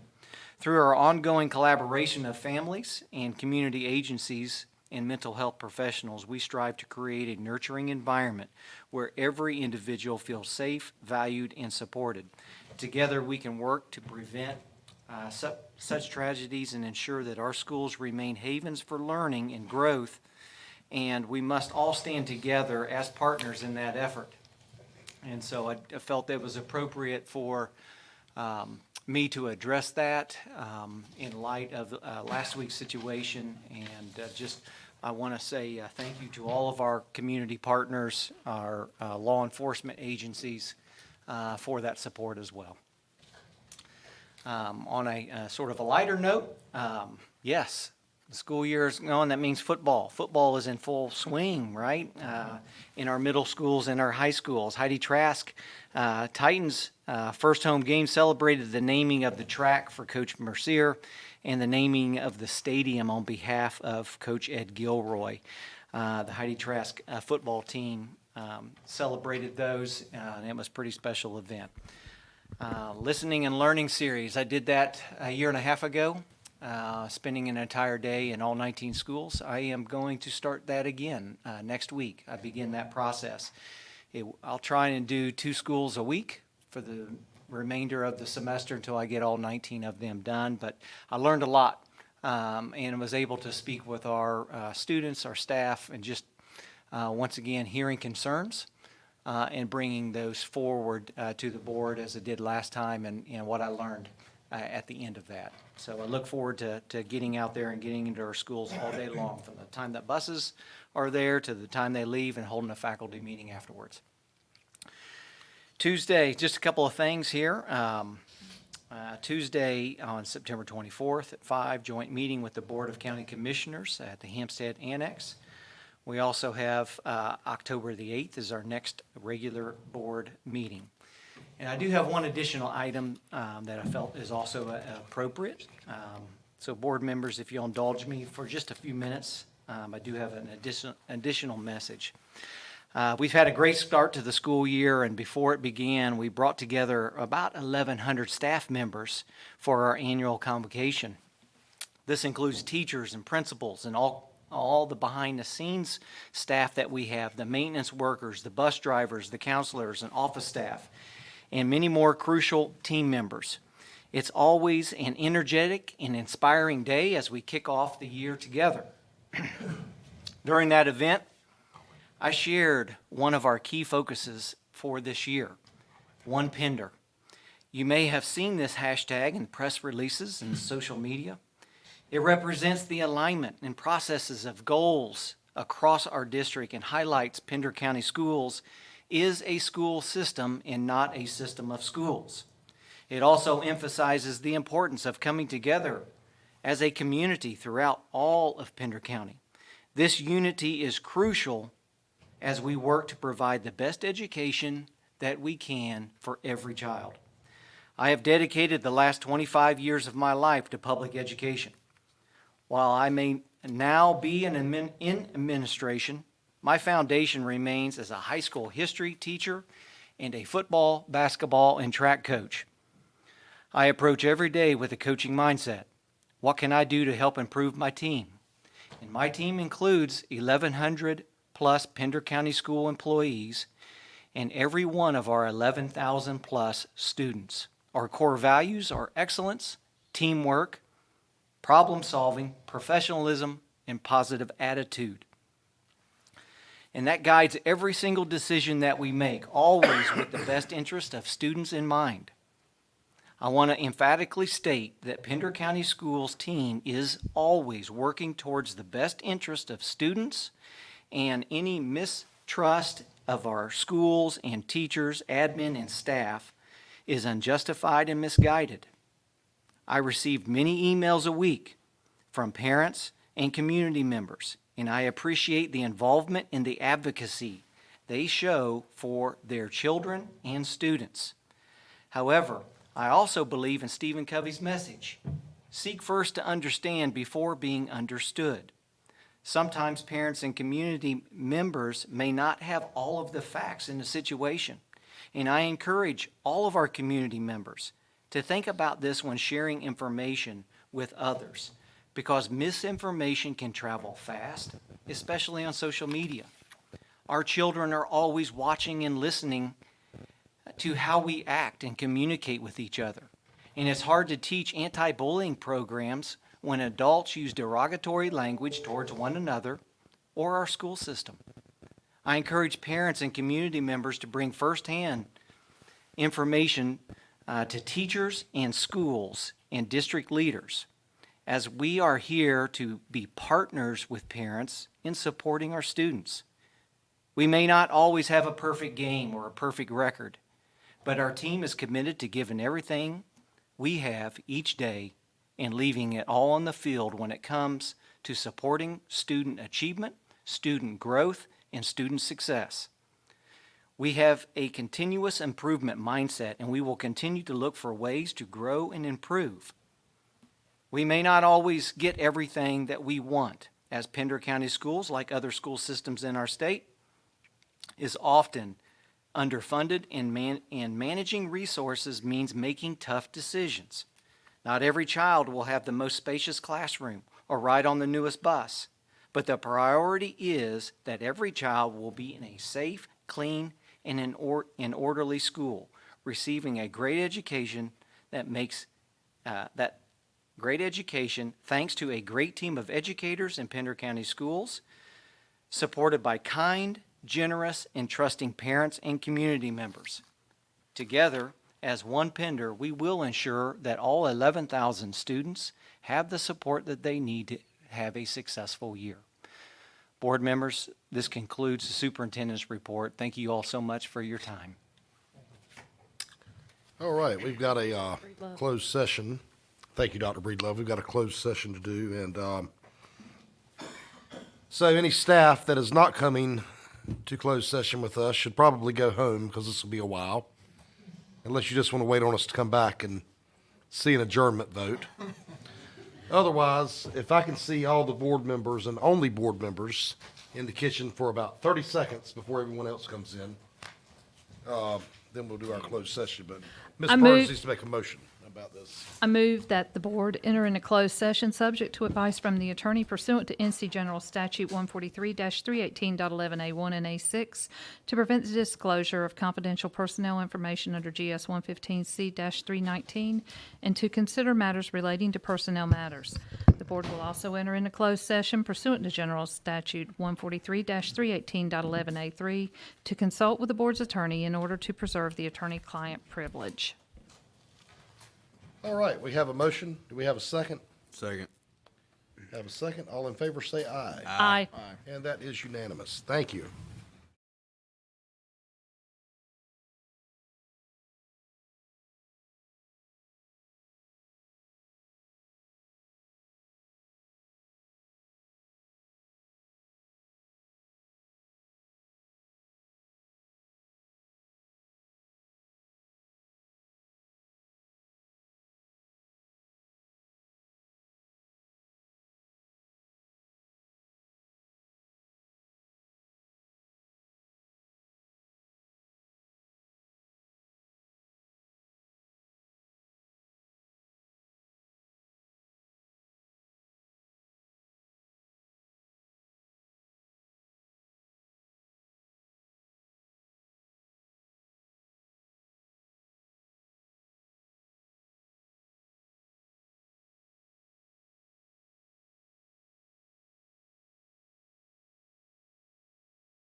All right, we are returning from closed session, and we need to approve the HR report.